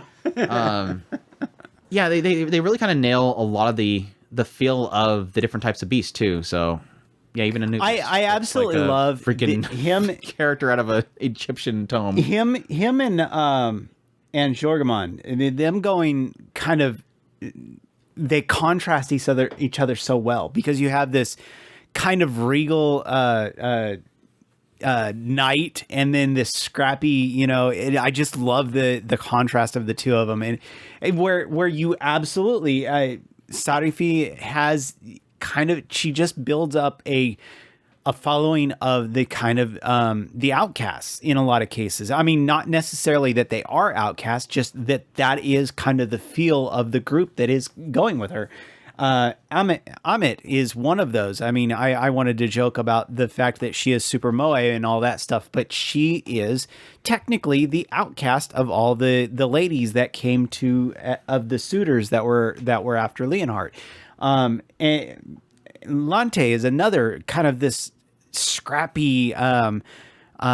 The feel of him is the outcast of the knights, because he wanted to make a name for himself, and he ended up he's a hyena. Yeah, he's a hyena. He's the outcast group. So yeah, because they were like, the hyenas were like a group of people that betrayed the kingdom or something like that. So they're kind of hated. So there's a lot of racism in this show. Yeah, there's a lot of persecution and racism in the world of beasts, similar to the humans. So. Yeah. It's great show. Really enjoyed it. It's kind of one of those ones where it seems very conclusive. There could be, I think somebody said there's like other than this, is like a manga that covers a certain character introduced at the very end. So it's probably a offshoot, but it was very surprised to see this kind of be a conclusive story, because I don't think it was adapting enough to really be able to cover everything. So I'm sure they probably skipped an arc. But it does seem like it has a very conclusive end. So that was a kind of a nice thing to it. It'd be an interesting thing to go back and read what they may have skipped, and if it was worth skipping or not. So, Sacrificial Princess, King of Beasts, check that out if that's interesting to you. Rent a Girlfriend, 3rd season. I hate it. Moving on. There you go. Best review ever. Yeah, I ran for 12 episodes. I'm sure they'll have a 4th season. I'm no doubting. Is this the best arc yet? Okay, so first season is like, first season I wanted to like it, and I gave Kazuya a lot of leeway. Like, I'm like, I can see why somebody be like him. So maybe he gets better at some point. And by the end of the first season, I realized, no, this writer just sucks, and I hate his main character, and the show is literally carried by the side characters. Second season, I don't know why I'm watching this. I still hate it, but the girls are cute. Didn't get anything out of it. Third season, I was told, go to third season because this is supposed to be the best season, and most everybody that said that was like, it's the best season, but you know well as much as I do, that's not saying much. And I'm like, yeah. At least you're honest about that. Sure enough, yes, it's about the only good writing the writer has ever done, which is not saying much, and that's the idea that, yes, Chizuru wants to make a film, or be a star of a film in order to fulfill this desire for her mother to see, or grandmother to see her in a film before she passes away, because unfortunately her grandfather could not. Her grandfather that basically inspired her to become an actress passed away before she ever got a job at being in a film. And so Kazuya decides, what we've seen at the end of the second season, is that he does a Kickstarter, basically a crowdfunding, in order to get her the funding, get him the funding to make a movie that she will star in. And so that kind of turns into most of this season, is getting the funding. And question mark, will they make a film, and will they make it in time, is the big question mark towards the end of the later part of it. Yeah, I like Chizuru's story. It's kind of an extension to what we've kind of been dabbling in over a course of now 3 seasons, and this idea that she has this aspiration to be an actress. She keeps missing out on opportunities. Most of it's because politics. Like, they have this whole thing that she did, I think it was in some point in the second season, where she was, or maybe it was the first part of this season. No, it was in the last season, yeah. The first part of the second season, this whole thing where she was auditioning, and she did a great job, and Kazuya is like, oh my gosh, as he usually does in his head, going, oh my gosh, Chizuru is great. And I'm like, yes, I know, you don't have to tell me, mangaka. I get what he's seeing. But yeah, it kind of turns this whole thing where she was doing great, but then it kind of turns into this whole thing of who you know is the one that gets the role, and so she doesn't get the role, and it kind of upsets her. And that's kind of an extension that we go into the third season, is this desire to obviously want Chizuru to get these dreams and fulfill them. And yes, Kazuya doing a great job of supporting her and helping her through that, and all kind of leading up to the climactic end of, will Kazuya ever tell Chizuru that he really likes her? But then he doesn't think that she likes him, and that he's just renting her, so he'll just rent her again. All the while, Kazuya drags along Ruka thinking that they are in a relationship. Sumi pops up every now and then trying to help cure her her timidness and falls in love with Kazuya, obviously. Shockingly, Mami was not even in the show until like the very last second of the show, which was weird. Wow. But yeah, she kind of disappeared. I'm not sure what happened to her. Maybe she was in, I don't know, overseas or something like that. She probably went with 5 different guys since then, so. So, thoughts. I still absolutely hate the show. I hate this writer. I hate everything about the show besides the cute girls and their great seiyus that literally sold me on this the show originally. I don't find it to be trash fun. I have never got that idea that Rent-A-Girlfriend is trash and fun because it's trash. It is through and through the worst writing I've ever experienced in anything. I don't get angry. I don't get angry. It's not like I care. You can enjoy Rent-A-Girlfriend. You can find it trash. I don't really care. It's not like I'm personally offended by the show. I just personally find that this writer sucks at writing anything good. And now, I say that not necessarily 100% because, like I said, technically Chihiru's story is a good story. If this writer made which literally is what this writer is doing, if this writer just made the show about Chihiro, make the main character be Chihiro, and talk about her aspirations of being an actress and how she wants to get a role before her grandparents pass away, it'd be a way better show. The problem is that this whole story is wrote from the perspective of Kazuya, and the mangaka's obsession with Chihiru's character is spewing into the mental processes and mental thoughts of Kazuya constantly, and I'm sick of hearing Kazuya think.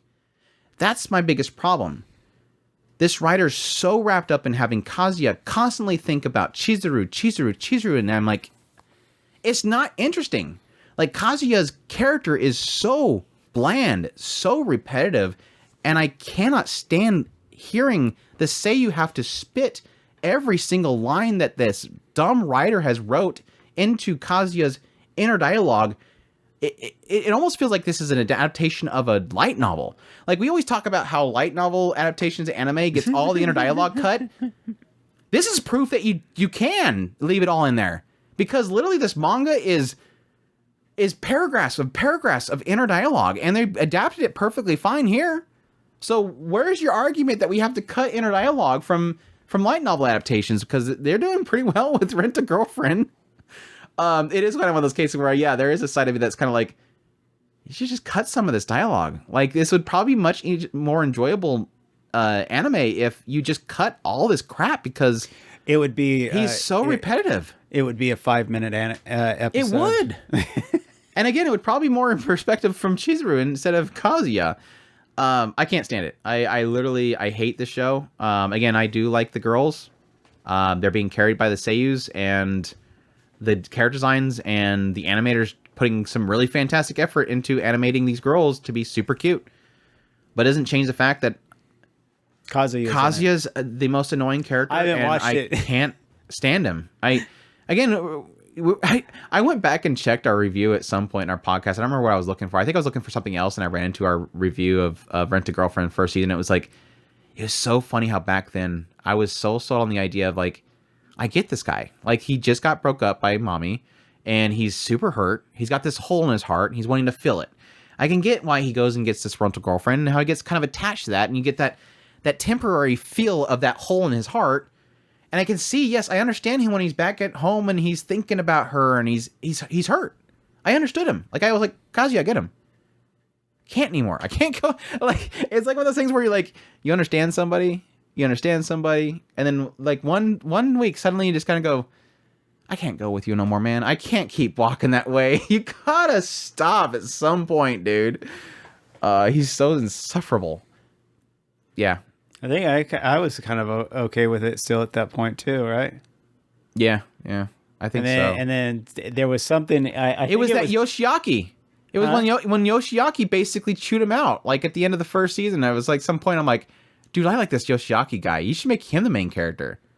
I want to say that I dropped off in the second season. There was a date with Ruka. That's kind of what's been annoying me for the entirety of 2 seasons right now, is the fact that he's literally egging on Ruka. Like he's literally, it's like this trial date thing, but it's like stop leashing this girl around like this. Yeah, it was at that point that I was like, there's nowhere. It's no longer funny. No, it's not funny. And at some point, there's going to be this moment of, I'm going to be so irritated with Kazuya that he is not growing.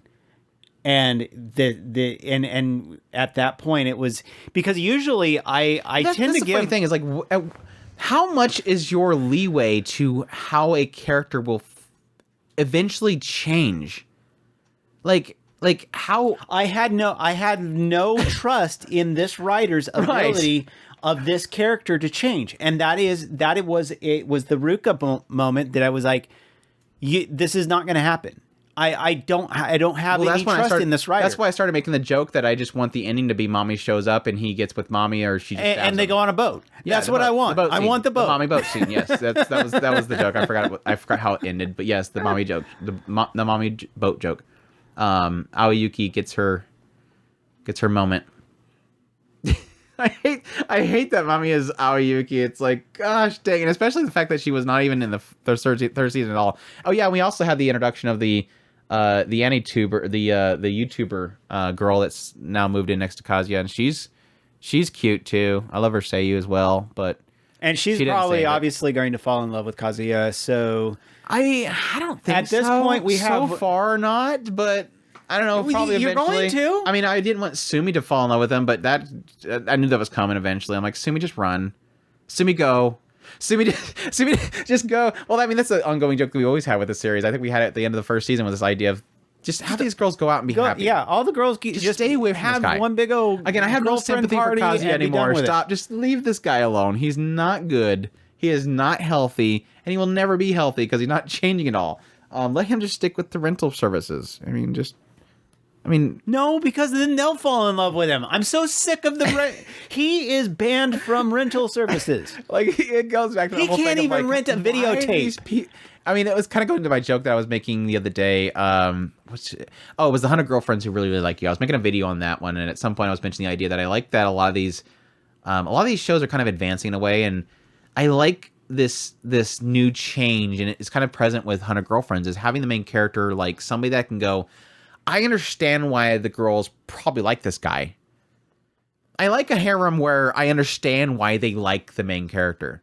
This is one of those ones where I can get Chizuru right now. I can sort of get it. But why do these people like this guy? At this point, I understand why Mommy, in the end, Mommy is... I think I said that, and I was like, my whole joke about the whole boat thing with Mommy is like, I now know why she left the dude. I have no sympathy for him. I know why. Mommy's right. Mommy did nothing wrong. Oh, it's just... Well, the only reason that Chizuru is even with him is because she has Stockholm Syndrome. Right. Somebody needs to do an intervention for the poor girl. Just run, Sumi. I just want my Sumi to run away. I want Ruka to go away. Well, I mean, Ruka's probably going to... Poor Ruka. I adore She's already going to break. Sumi's still savable. Ruka's going to break. It's just going to happen. Now Toyama, Ruka is going to break. Sumi's just not going to make it. Anyways, that's Rent a Girlfriend Thursday. And we wonder why Chris stayed way far away from it. Because the one girl that I really liked is obviously going to get destroyed in this entire situation. Well, you know who's going to win. Because Kazuya has issues. He has mommy issues or something. The child is broke. He's ruined. If you're reading or watching Rent a Girlfriend, if you don't know that Chizuru wins in the end, you're on something. Again, this mangaka is obsessed, literally, physically, IRL, he is obsessed with his own creation. None of these other girls are ever going to win. And if somehow something else happens, if this manga series, however long he milks it for, because he's obviously milking for it at this moment, I don't know who the hell's reading it, but if it ever gets to the end, and I find out that Chizuru doesn't win, I will have to expect that this writer, this mangaka, at the end of it said, Kazuya, you're not good enough for my Chizuru, and then kills him off. That's the only other way I could see this ending, is literally the mangaka kills his own character because he's not good enough for this Chizuru that he created. He will literally have, or it will end that Kazuya, or Chizuru marries literally the mangaka, and then Chihiro cries asleep. It's one of those two scenarios is going to end. And then he has a mommy issue again. Goes back to mommy. It goes back to Rent-A-Girlfriends. Yeah, that's... That was probably the funniest part of the entire Otaku Spirit. All of the episodes combined, you just trumped them the ending all. for the manga. You spoiled the manga. Sorry, guys. It's again, she's the cover girl. It's never goes away. The mangas unfortunately rarely ever go against the cover girl. Well, that's just like why did I jump out of Snafu at the point I did? I didn't want to see the character that I chose get destroyed. It's the same thing with this one. I don't want to see it. I have no interest. I can handle love triangles. I can usually deal with it. But there's some characters that just I can't. I don't want to watch them get destroyed. I really don't. I have yet to watch one of these shows where my favorite wins. Yeah, I know. Have you? Do you have shows where your favorite wins? I mean, rarely any of them are finished, so it's hard to say. No, because they tend to not to. But I mean, even the ones that because I can do it. I really can. Like Sacrificial, I technically did it. The Golden Time, I technically did it. There's several of them where I've watched my favorite one get kind of hurt at some point, but there is sometimes where I can't. I built up a certain type of bond. I'm okay with it. Yeah, most of the time I'm usually okay. Like, sometimes I don't. And that one, okay, I'm fine with that. Yeah, this one I didn't want to. I didn't see him anything redeemable in that character that I wanted to watch him destroy that girl. I just don't want to do it. Am I actually the strongest? Let's move on. It's gonna be like half this podcast is gonna be about Rent-A-Girlfriend when I didn't even want to talk about it to begin with. It's easy to hate that show. That's why I never made any videos on it. I made a video on the second season, I think. But yeah, anyways. Am I next to the strongest is our next one. We have ran for 12 episodes, done by Staple Entertainment, based on a light novel. Follows a guy who is looking at his phone in his bedroom. He's a NEET because he got bullied. And he was getting bullied, right? He was in school and he was getting bullied, right? I think. But anyways, he was looking at his phone. He got isekai by looking at phone in bed. Apparently, that's a way to die. Yeah, this goddess basically told him that he was going to give him like all these cheat skills and boost him up and everything and send him to a fantasy world. He's like, cool. He arrives there and he's actually the child of the king and queen. And they immediately test him, see his proficiency in magic. And they have him touch this orb thing and it says that he's level 2.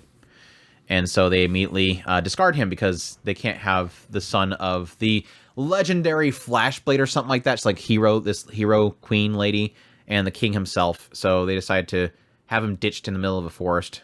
And then a relative of the king, knowing that he was out there, comes out there to find him. Before then, he actually runs into this big fox that's like a demon fox thing. And he ends up beating her by using barrier magics and then using barrier to make himself talk. So that he needs some milk, so she decides to turn into a humanoid form and nearly gives him milk, but then realizes that she can't produce milk, and so, yeah, the relative shows up with the milk, and so they go off to live with his family. Jump forward, I think he spends like 9 years there or something like that, grows up, and he's trying to be a NEET again. He enjoyed his NEET life in the previous life, and now he wants to be a NEET in this world. He somehow successfully creates a streaming service. His subscription is apparently still going with his previous world. Don't know how he did it, but he used barrier magic to create internet connection and because barrier magic and create TVs with barrier magic and stream anime. If you're not getting it, barrier magic's his his new father, Gordo Zenfist, shows up with all of his men. They got ambushed and they're all dying, and he just walks out there and uses barrier magic to heal everybody because barrier magic apparently barriers away boo-boos, as you do. Eventually, the new prince and princess of his real father show up to visit the kingdom, and he beats up the prince, who's a snob, and then apparently he falls in love with him. And yeah, he eventually has to be.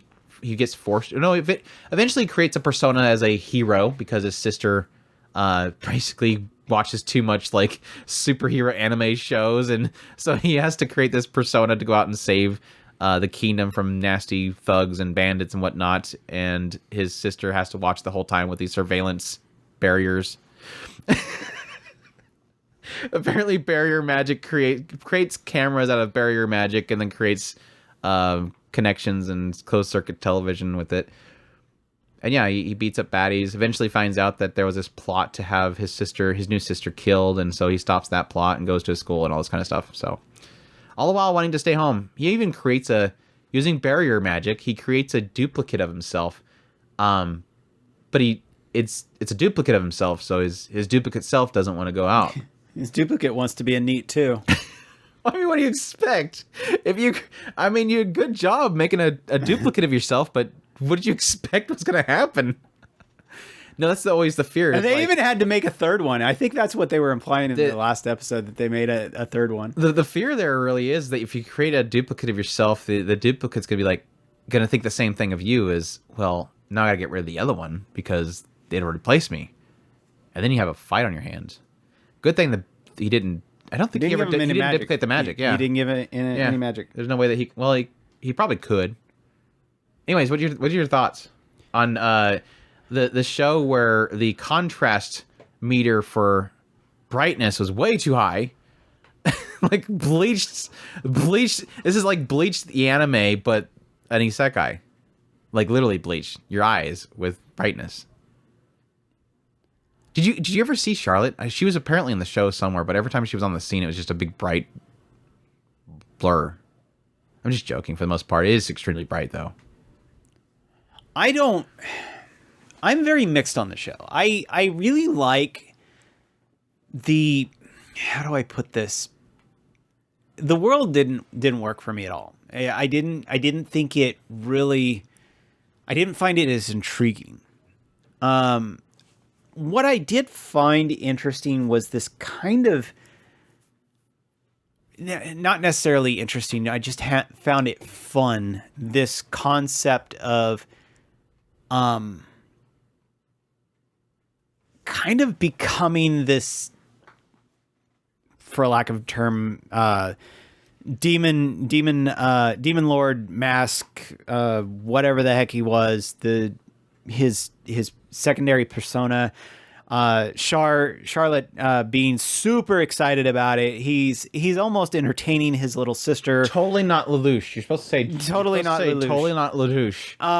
It was really fun in this idea of becoming almost this poke at the anime industry. Not necessarily poke. I mean this in just kind of the way it's coming off to me. This is not actually speaking on the anime industry, just dragging those tropes into it and kind of becoming this version of this isekai where he is literally being all of those tropes. So he is literally building a Sentai team from scratch. He at some point, Flay becomes a part of his little team, and I'm assuming at some point his new the Frost Dragon, the Frost Dragon is going to be at some point a part of his little group. All the while, Charlotte is in the background, just absolutely going ballistic on it. I'm sure she'll become a part of his team at some point. In the background, Charlotte is building this round table of all the people that Zenfis has saved at some point. So she's building this kind of shadow organization in the background, and I just love all these goofy things that they're doing. But that being said, nothing else is working for me. I really don't much care for the school arc. I didn't care for the school. I didn't care for the main storyline. I should have liked the crazy mad scientist lady. I mean, she had a couple chuckles. I absolutely loved her. She paralyzed her. I can't help it. I love Tama. But no, that wasn't her. Yes, it was. No, I went and I looked. I thought it was, and I thought I looked it up and it wasn't. I did the same thing. I thought it, and then I was like, no, it can't be. It's that other girl that I keep hitting, and it sounds just like her, and I always get it mixed up. And I went and looked it up, and nope, sure enough, it was her. But no, I should have liked her, but at the same time, it's like her character was so obnoxiously annoying. There you go. Yeah. But no, I think overall, like, yeah, besides the school arc, which I think I just felt like it wasn't really going anywhere and wasn't going to do anything interesting other than technically introduce what should be a very important character to the overall lore of the world itself. Other than that, it was like, it was such a deterrence because I think the enjoyment I found early on was really around essentially protect the smile of your sister. Him essentially early on being seemingly shunned by his sister, and it kind of turns out to be kind of a misunderstanding aspect, but when it finally kind of opens up and his sister really kind of adores him, and it kind of turns this whole thing where she's discovering everything about him, his secret identity, and what he can do, and then eventually finding out that he has the ability to stream anime, and she becomes obsessed with anime. He literally it kind of turns this whole thing of like, I was a neat isekai into another world. I wanted to be a neat in this other world, but at the same time, I'm fighting to keep my sister from becoming a neat as well. And like, it was kind of a funny aspect, and I absolutely adore Charlotte. I think she's super cute. And I kind of was intrigued by the plot line that was supposed to be her assassination, and his kind of response to that whole thing was pretty cool and epic. But I think ever since that point, I think after that whole reveal, it just kind of went downhill from there. Like, I realized at some point this show wasn't going to really do anything. I think all the Super Sentai hero guy in the dark going out and saving the kingdom, or at least his father's domain, just got kind of shrugged after a while. There was a few funny parts. I think the village is kind of a funny aspect. How the village was created is technically a funny aspect. The blushing golem and all. I like a lot of the round table stuff around Charlotte and all that stuff, but it's just like everything around Haruto as he was in the school and everything like that just kind of became very, very snore for me. But I don't know. It's kind of one of those shows. In the end of the day, it's going to be probably forgotten, and I've already pretty much forgotten most of it, and it's only been like a week, I think, since it concluded. So it's not even. No, it was about 4. Didn't we have one last Saturday? I think we had one episode last Saturday. I don't remember. I'm already forgetting when it was airing. I've already forgotten the characters. It's a very forgetful show. At the same time, I think its biggest problem is that it has such a reliance on everything being solved by barrier, and none of it's technically explained. Not that I want it explained, but it becomes very. It just becomes the answer to everything is barrier. I made barrier do this, so thus I'm okay. I made barrier do this, so thus I have this, and it just turns into, okay, what does he need next? And he's going to create out barrier magic, and I don't really care. So that's, I think, its biggest weakness is that the magic isn't interesting. Not that I want it to even explain it. And when half the show relies on him just doing things with magic, what am I supposed to be impressed by? I think the only really funny thing was that the introduction early on is that he's technically like 1002 level, but every orb that tests your magic level is, the first one they used was like a 2-digit, and later on he finds a 3-digit, and every single time it just shows 02, 002. But he's got to find one that's 4-digit before he'll find out the goddess just made him massively overpowered. But until then, everybody thinks that he's level 2, and he shouldn't be that powerful. And it's like this ongoing joke of throughout the series. So I don't know. Shrug show. Tonikawa, Over the Moon for You, High School Days, or Joshikou Hin. This one ran for 4 episodes. It's very short. I don't remember half of it because it's been so long ago that it aired, and it was just 4 episodes. But essentially, Nasa goes to help a school by tutoring the students there. We introduce a cast of characters that were within the classroom of that school. Several of the girls, knowing that he's married, want to get relationship advice from him. All the while, Tsukasa's back at the hot springs, constantly being jealous of the girls that he's hanging out with. Tsukasa becomes extremely insecure because every 2 seconds she wonders, does he like high school girls? And is he going to run off with one of the high school girls? And then Nasa has to come back and reassure her that he's not after the high school girls. And, yeah, one of them was Kaguya, which was kind of an interesting character. I'm blanking if they ever actually got into exactly the connection there, but is there obviously some sort of connection between Kaguya and Tsukasa? I'll have to double check after this recording. I think I watched all 4 episodes, but I don't think they actually got into the reveal. But jokes aside, explanation aside, I actually liked these 4 episodes, which I know is a shock to a lot of people because I literally have not liked this show for the first 2 seasons, and I don't know why I keep watching it. I'm just, I guess, hoping one day they'll finally get into Tsukasa and everything they keep hinting at in every single OP about Tsukasa that they never get into in the show itself because they're too busy just having it be about Nasa's a cool dude, Nasa's really smart, Tsukasa's super adorable, and everybody around them is jealous or squeeing over their relationship. So there was the 2 aspects of this show, this particular segment is what kind of changed it a bit for me. One, the idea that it takes Nasa out of that typical kind of chemistry that I've kind of gotten bored of very quickly and throws him into a new cast of characters. Not necessarily that it has to be a classroom of high schoolers, but just throwing him into a classroom of students. And I do find that to have injected quite a bit of chemistry because it takes it away from the typical every single episode being about him and Tsukasa and just kind of putting him into a sort of an environment that he's not used to. Introducing a lot of characters that have their own chemistries. I actually liked a lot of the students that they introduced.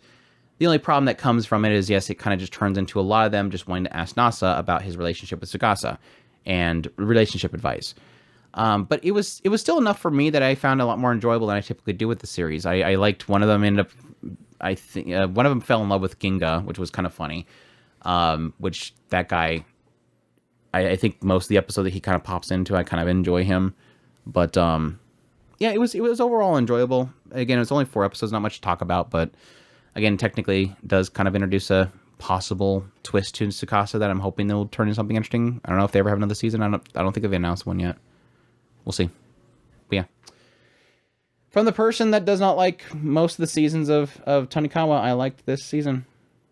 Or at least these 4 episodes. My Tiny Senpai is the next one. Uchi no Kaisha no Chisai Senpai no Hanashi. This one ran for 12 episodes, done by Project Number 9, based on a web manga. Follows a guy, Takuma, who starts his new job at this place. His senpai is Shiori Kasase, who is a short stack. Very short, well endowed, and she's super cute. And she loves doting on her only Kawaii. I seem to remember like one of the synopsis we read was like this idea of this senpai at a workplace that likes to dote on their kohais, and I'm like, he's the only one. And that's the whole point. Is like she finally gets a kohai and she's like super doty on him. Wants to do a great. She finally has her first kohai and she's gonna do a great job. And so she's like overly attentive of him. And if he doesn't speak up about an issue, she's like, you better speak up next time because I want to help you. But yeah, she's super doty on him. Likes to help out a lot. He quickly falls in love with her. Thinks he's super cute. And it's kind of their story of their relationship kind of budding. And unlike most workplace environments where you often have policies against relationships within the workplace, their manager wants them bad to get together. He's like a little Cupid. He's a busybody. So your final thoughts on short stacks do not exist in the world because somebody on Twitter said so. Well, I'm going to take a wild... I'm going to give you all 5 seconds to figure this out as to whether or not Chris really, really liked this show. Yes, I loved it. I absolutely adore the chemistry between these two characters. I really think that Katase is absolutely adorable. Loved the kitty cat parts. Just freaking adorable show. I really, really loved it. I kind of I hate that they used the cheat becoming friends thing. That was a cheat and I hated it. That was stupid. I can't wait. I'm guessing that they're gonna do another season. They can't leave it the way they did. It was too cute, and I can't imagine that they would let this one sit too long. Yeah, love it. Yeah, I don't see this getting another season. I'd be You don't very think so? surprised. I would be super surprised getting another season. I mean, there's so many shows like this that don't ever get sequels, and this is one that I don't think is that popular.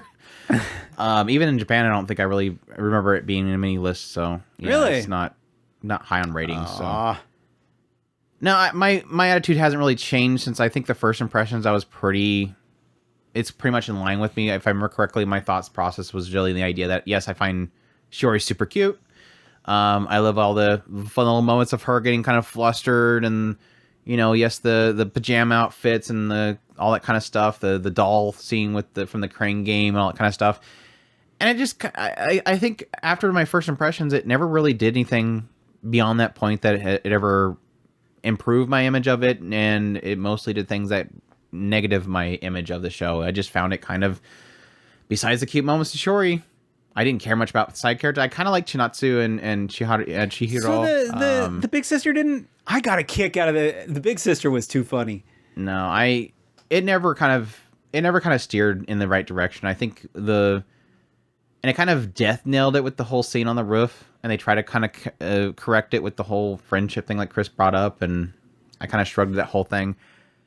In the end, it's kind of one of those shows where I can't, as I'm watching it, I can't, besides the fact that I like Shiori and Kitase, and I think she's super cute, it's kind of one of those shows where whenever I talk to anybody about it, I say, just go watch My Senpai's Annoying.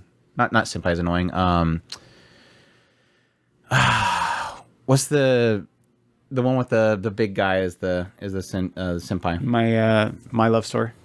No. Senpai is annoying. Is the big senpai? Yeah, Senpai is annoying. I don't know what I was thinking. The Senpai is annoying is Miss Nagatoro. Yes, My Senpai is annoying is leaps and bounds better than this show. I mean, unless you really need a short stack. Technically, with that show, it's reversed, and the male and female being the senior or kohai, and the kohai is the girl, and she's short, but she's not stacked. But the writing on that show is so much better. Like, the side characters are so much better. They do really well and kind of constantly changing the jokes. This one just gets very repetitive very quickly. I think Takuma is a very boring male character. I think that's probably the show's weakest link, because I think the male character is he's just got nothing going for him, and I find him very, very stale as a character. Yeah, it's just, watch it if you want to see the short stack, but my opinion is don't expect really anything else, or the writing and the comedy to be that great. So it's unfortunate. I wanted to really like it. Looks decent, but shrug show for me. So Tiny Senpai, sadness. And then finally, the Bleach, Bleach, 1,000-Year Blood War, the Separation, the series that I still enjoy watching. I don't like talking about it because I've grown to not like a lot of the Bleach fandom, but it is there, and I still enjoy it. So, but yeah, this particular segment, there's a few points in here of ups and downs, and I'm not really sure exactly how much I want to get in detail. I guess I just do spoiler warning. I hate the idea of dancing around spoilers in a show that's been this long running. There's nothing else beyond this. If you're parting ways with us, have a great day. Thanks for listening. But yes, we're obviously at this point getting to the point where we have the big reveal. Well, not was the big reveal in this season, where you essentially have the Quincy's taking over the Soul Society, popping up out of nowhere. The big reveal of them essentially living in the shadow pocket realm within the Soul Society. So they essentially just popped up out of nowhere and just destroyed everything. About right. Yeah, I've been hearing a lot of people saying that a lot of the stuff that's happened in this particular part is the stuff they were going to be adding on top of the manga to explain a lot of things. So more reason that you need to get caught up. The main, I do know that Kenpachi's fight happened. Yeah. I have, like I said, all my episodes. I downloaded all the episodes, and I technically have them all up on a screensaver thing. Before Kenpachi, what was the thing before Kenpachi? Something happened before Kenpachi, but yeah, we had Kenpachi. The Kenpachi fight is the one that Ichigo and everybody else came back from the upper palace where the god is, and then Ishida and Yoash and all them ascended back up to the palace, and then they started fighting up there. Yeah, that's about as far as I am in the manga. So technically, Really? you guys are caught up to me. Really? I thought you read the rest of it. I have not finished it. No. Really? Well, it'd be good to watch the anime, apparently, because like I said, I went to go watch a couple people's videos on the series, and they started talking about things. They're explaining certain things, and I'm like, whoa, okay, don't. I mean, I'm walking right into spoilers watching somebody talk about an anime adaptation of a manga that people just cannot keep their mouth shut about the spoilers of the manga. But it makes sense in the idea a lot of people are having fun right now theorizing because it's stuff that's not in the manga, so they have something to talk about again, which is kind of really cool for longtime manga fans to get something out of the anime adaptation. But okay. Kenpachi, the Kenpachi fight. I have to know because the other one was the it was them taking down the guy that hurt it's the one that took down Byakuya. The one that was they fed off fear or something like that. Holy crap, why can't I remember? It was something about fear. They fed off fear or something like that. That was before Kenpachi. But Kenpachi's fight, okay, yeah. Sorry. I hated the person he was against. All right. I hate villain characters. My ability, and this is kind of an issue that I'm having with the series right now, is it really feels like it's turning into, here's a new person, here's their crazy ability. Will they overcome the ability? They overcame the ability. And this particular one was a type of ability that I hate seeing in other shonens. It's the ability to make anything I imagine reality. Right. So it makes you beg the question, why don't you make reality Kenpachi's dead and he should be dead? But I did like the fact that, yes, eventually it kind of turns into this whole thing where he made Kenpachi into the monster he is. Yeah. I got a chuckle out of that. I hated the fight coming up to it, even though I did like Kenpachi being Kenpachi and awesome and cool. Especially since he disappeared training with What's-Her-Face and then comes back out and we never see him since then and then suddenly appears back up. I like seeing him in action. I hated the ability of the person because I hate it in every shonen, but I liked how it concludes because again, it literally turns into, because Kenpachi is Kenpachi and he's not going to stop, it makes the guy eventually turn him into a monster and loses himself. Like he could have easily said that he is invincible, but he became afraid of Kenpachi and turned him into a bigger villain than he actually was, which again, I give the writer credit for taking a trope ability that I hate and turning into something cool in the end. So that was cool. And yes, technically, Rukia showing back up and her ability to literally go into negative and kill herself essentially if she wanted to. Yeah, there's a few scenes that I wanted to see, and her Bankai reveal was absolutely beautiful on the panels. And when Andrew had mentioned that was coming up, I had to ask him, how was the scene? Oh, Sajin! I forgot about Sajin. I forgot his fight too. But yeah, Rukia was great.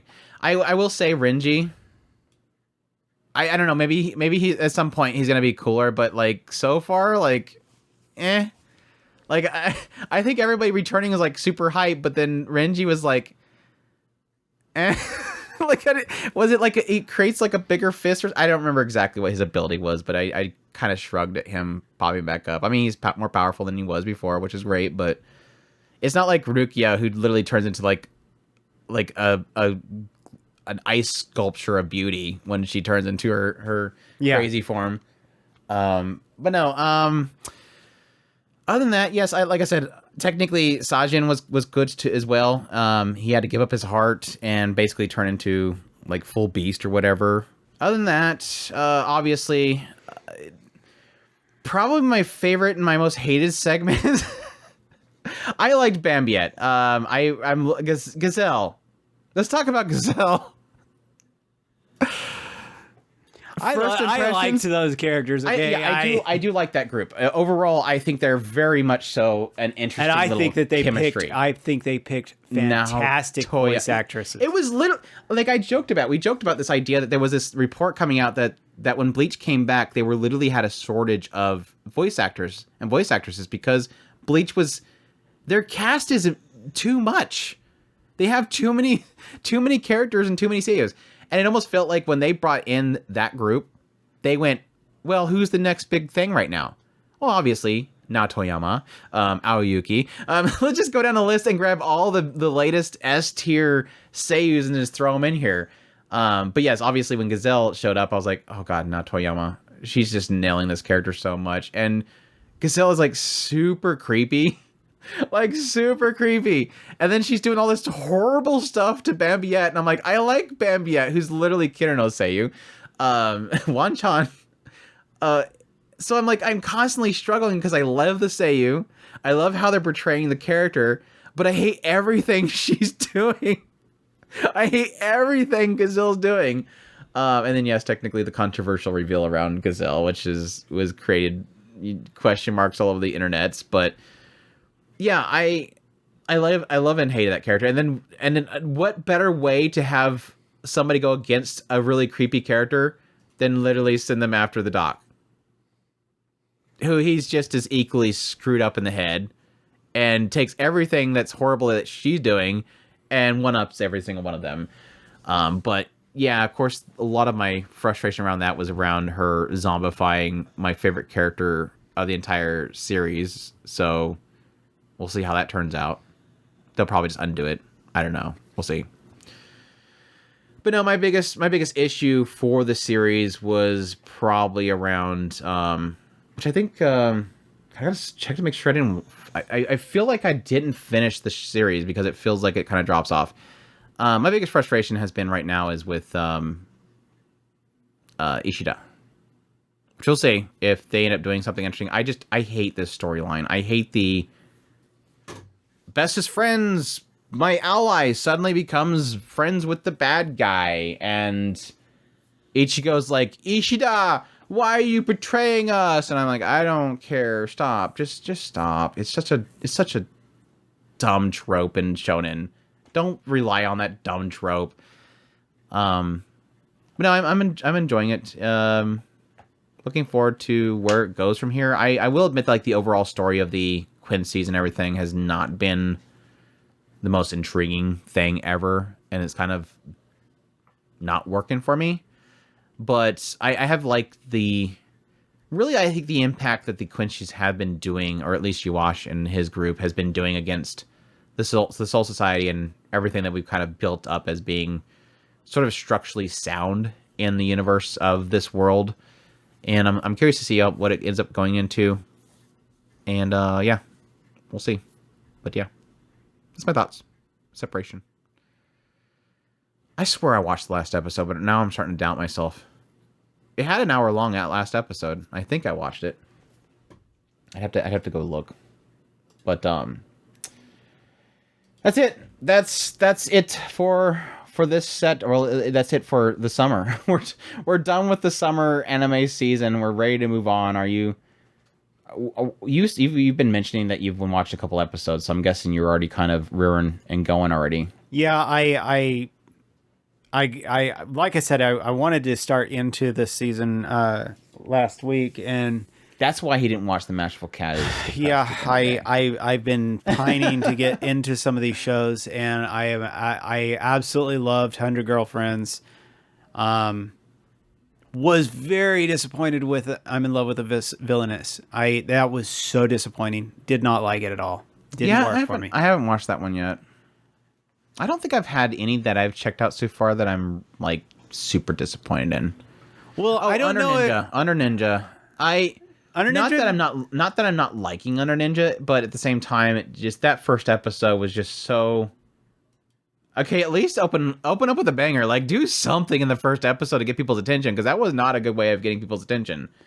But my struggle with Under Ninja is going to be probably in the idea that it's going to be heavily reliant on you liking the comedy, which is very. I kind of find Shangri-La a little bit charming. Yeah, that was a lot more enjoyable than I thought it would be. I made the joke that I wonder if he tried out Kiwami Quest. Remember Kiwami Quest from what was it called? The game that really, really sucks. It's too real that it really, really sucks. That's right. I was like, it literally felt like that when he walked in the store. I'm like, I wonder if she's gonna go, hey, you want to check out Kiwami Quest? and then get stuck in a prison and have to, you know, fight his way back out.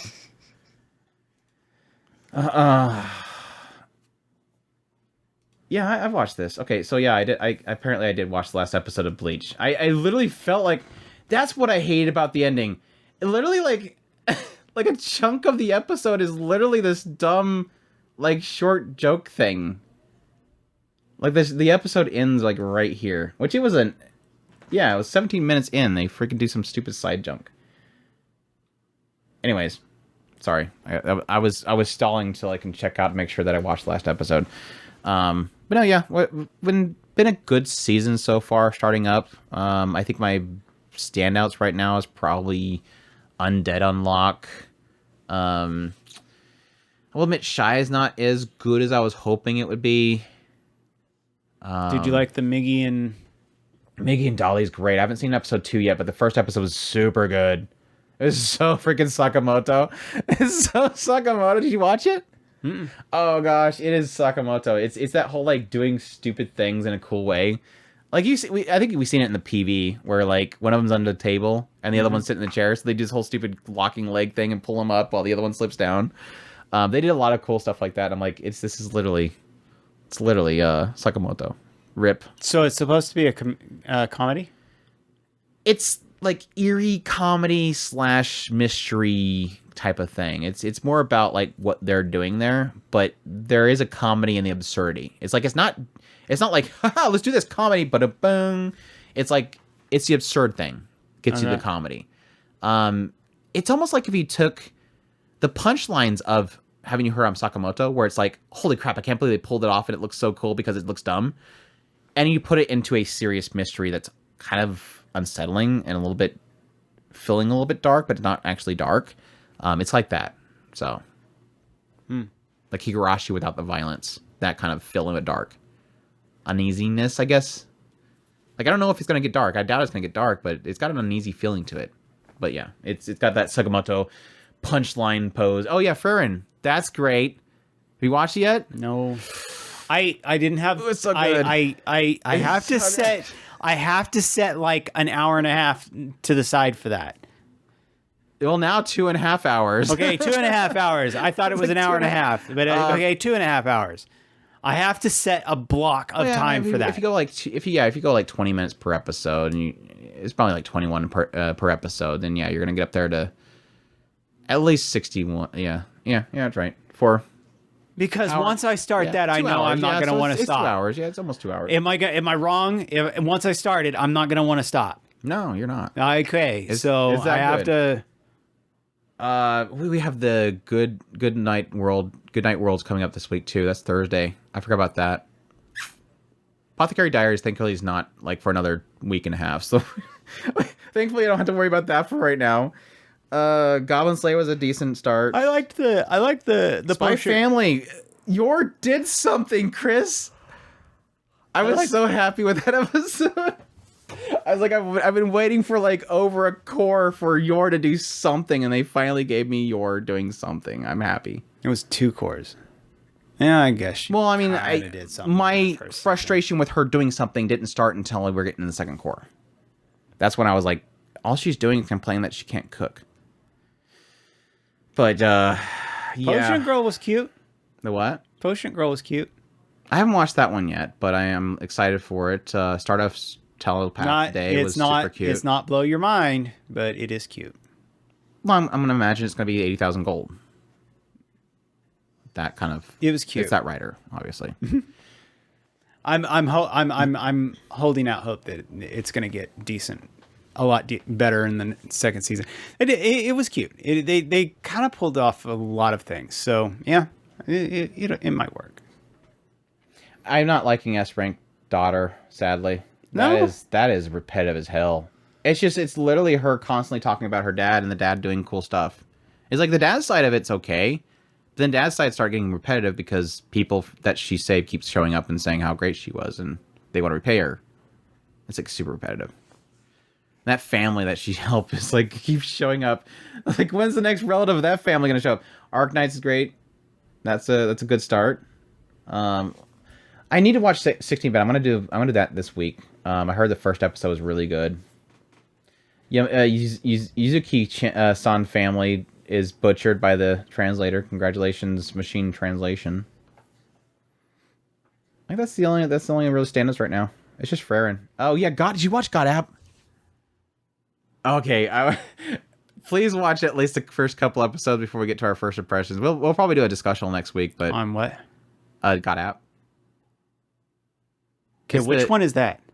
It's that CGI kind of rough looking show, but it's got the Nier writers working on it. The creator of Nier is working on it, Yoko Taro. All right. It's the one where he makes his wish and he says that he wants to do naughty things with his classmate, and then his pants get pulled down, and then the fairy shows up and says congratulations. Remember we were joking about the synopsis. Oh, the one that looks like Fetish it's... Battle Royale was the Okay. line that we were always we were laughing about. It's special. It's got a clever thing behind it. I'm really curious if they actually do something with it. I'll probably know with the next couple episodes, but it was weird. It didn't look bad. Like it didn't. The CGI is not that bad. I'm sure it's gonna get review bombed because it's CGI. But yeah, that's our quick first impressions of the next season. I don't think I really watched anything else, but I'll be going full crazy first impressions this week to kind of get them around. I'm already getting behind. But there's like 70 some shows, so it's gonna be inevitable.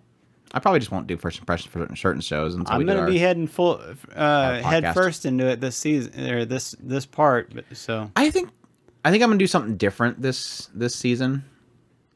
I'm gonna keep an updated list of my favorites, and then I'll give you something to kind of keep an eye on, because I know that sometimes it kind of turns into, when I go to review, I throw stuff at you that you should watch. At least it'll help you. Or just wait until our first impressions and you can decide then. I think that's usually what we do. That's like Gene of AI. I was actually really kind of considering it, but after your review, yeah. What? Gene of AI. Oh, Gene of AI. When okay. you were doing your first, it's gotta be one of those things where I would just probably throw a couple of the that's why I picked up Murder Farce and yeah, it was good. Happy Murder Farce Marriage. is way better than Gene. Yeah, man. Yeah. That was my point. Is that there was something in Gene of AI when you had I think when I was explaining that, I was kind of I think that I do remember that. And now I'm glad that I picked up Happy Marriage and undid Murder Farce. The Gene of AI was kind of on the edge, but I guess it just kind of almost piddled out. Not necessarily went bad, just piddled out. Yeah, I think the only thing that like legitimately surprised me this season for you, not that it's a surprise that you didn't watch it, but surprise that you probably should go back to, would be something like Girl Forgot Her Glasses and Cecilia, because I know that you'd probably really enjoy those two. But yeah, both of them were the kind of but they're Depressed ones Cat that is probably the one where I really enjoy it, and I think that you would enjoy it too. Yeah, all three of those are kind of, if I ever have time, I'll pick them back up, but they're not. Not with anime getting 70 plus shows in a season. How is winter already looking? 3, 6, 9, 12, 15, 18, 21, 27, 32. We're already like 35 shows for the next season, and we're not even close to the season starting, so we'll probably get another 60 shows next season. There we go. I already decided this season I probably won't watch everything like I usually do. I just can't.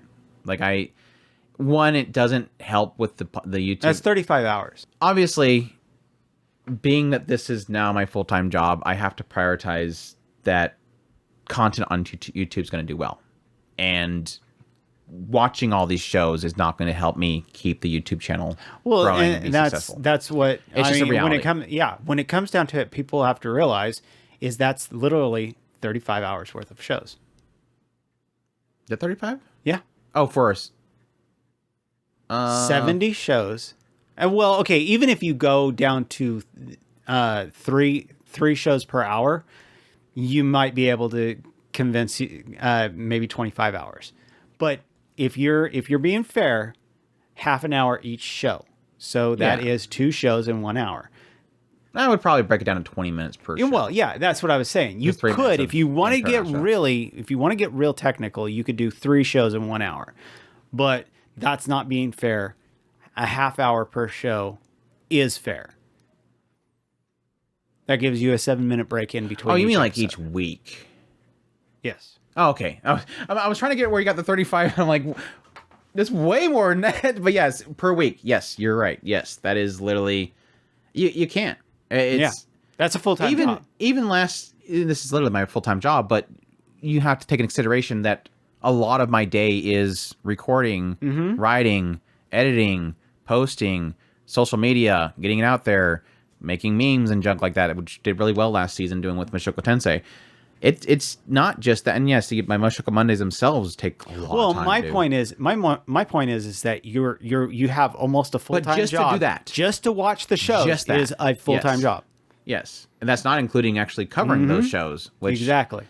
Again, it's not something that is fruitful. I enjoy watching them and looking for the gems, but I did that with Winter, and it was just extremely. It burnt. It can burn you out quick. It's not that I'm going to cut all these shows out, because a lot of the shows are just dumb fluff shows that aren't going to really do anything for me, or they're just going to be for a different audience. It's going to be like a boy band show or something like that. So, I mean, Hypnosis Mike is one of them. Obviously, I'm not going to watch Hypnosis Mike. But it being that that's what we did, and that's what everybody kind of enjoyed, that was unique about our podcast, at least, it is kind of a little bit of a downer to admit that I can't cover it all anymore. Unless I watch a good portion of the shows in 2x speed, which I don't want to do that. Right. It's impossible. So it is what it is. We'll cover the important stuff. That's why I keep falling farther and farther behind every season. It's just literally impossible with a full-time job, which technically I'm going overtime in my. And now you have another wiener dog that you have to take care of at home. Another wiener dog. And plus, technically, I do still have the other job. It's just only on Saturday and Sunday night, but when you're not falling on people's legs. Yeah, exactly. Falling asleep on people's legs. But no, it's that's all time that is technically I don't have for anime. And if you really give me, because I figured it out. I mean, I'm doing roughly three hours per night dedicated to anime. Yeah, I fully admit that I'm not doing from the second that I walk in that door watching anime until I go fall on the bed. It's not like the happening. moment you walk in your front door, dogs are going crazy. Get out of the way, gotta turn on the TV. Get away, mutt. You'll get your food later. But you gotta go to the bathroom? Too bad. You should have snuck right here in the couch. You should have snuck to that door when I came in. I can only leave that door open for so long. Can't let the AC get out. Get out of the way. Gotta turn on the TV. Yeah, and then literally you just kind of, you're asleep, but your eyelids are peeled open, so you're still consuming it while you're sleeping. Yeah, I can do it subconsciously. There you go. Well, see, your problem is, but I have to be fair, you gotta get one of those. I don't know if they're gonna have an app for it, but you gotta get one of those new Mark Zuckerberg glasses, and then you can watch anime while you're doing your work. Mm-hmm. I am considering the idea of how I want to incorporate, because to be fair, I am picking up a lot more of these audiobooks, and I can start kind of trying to figure out how to incorporate that into our more discussionals, because I don't think it's fair to dedicate that to the anime side when it's technically light novel side. So I would love to figure out how we can incorporate that. I don't know how many of them, because there's not that many that I've covered right now, because there's not that many out there. But yeah, it would be nice to cover some of those and dig into that, because that is something that I am doing on my time while I'm at work. But even then, that's only like 3 or 4 hours worth. Even though I am listening to it at 15 times speed. Chris's light novel corner. Just open up the podcast. This is Chris's light novel corner. Now let's all cozy up on our chair. Got a little cup of cocoa. A little cup of cocoa. You can get coffee. Just put a little bit of sprinkled cocoa in there. Cocoa. Sprinkle a sugar with it. Don't want that to be too bitter. Like cocoa is really bitter. Maybe a little droplet of butter. We need a little dinging noise for when you kind of wink. It's all right. This is a good time. Let's talk about that time I got reincarnated as a spider.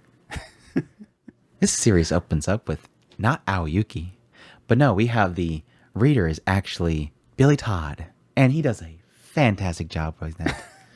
Who they actually voiced that? Who actually voiced it? I mean, if you don't know off the top of your head, it's fine, but I'm going to assume it's not Aoyuki. Unless she decides to do English.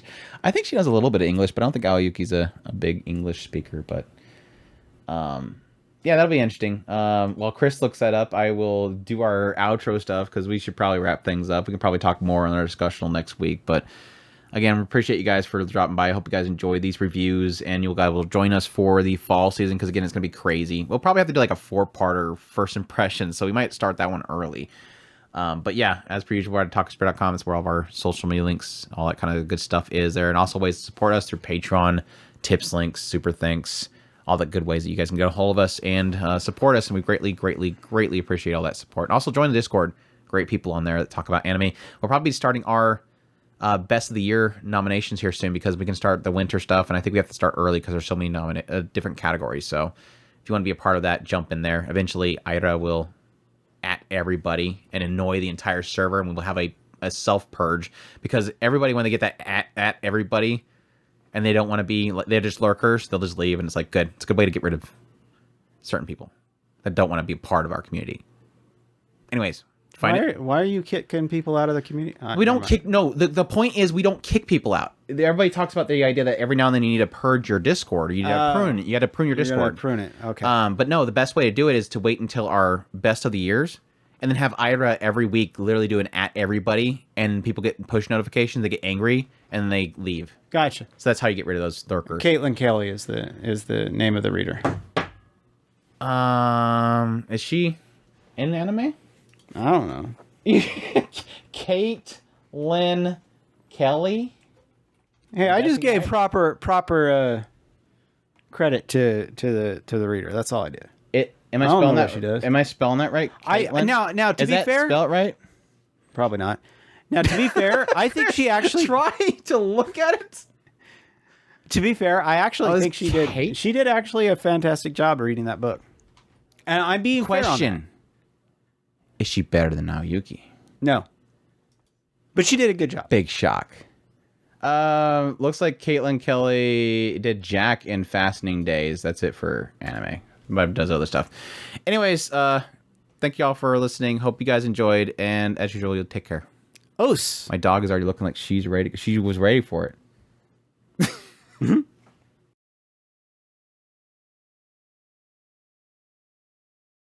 Yuki. Os. Wrong one. Oh my gosh. She looks mad. Oh, anyways.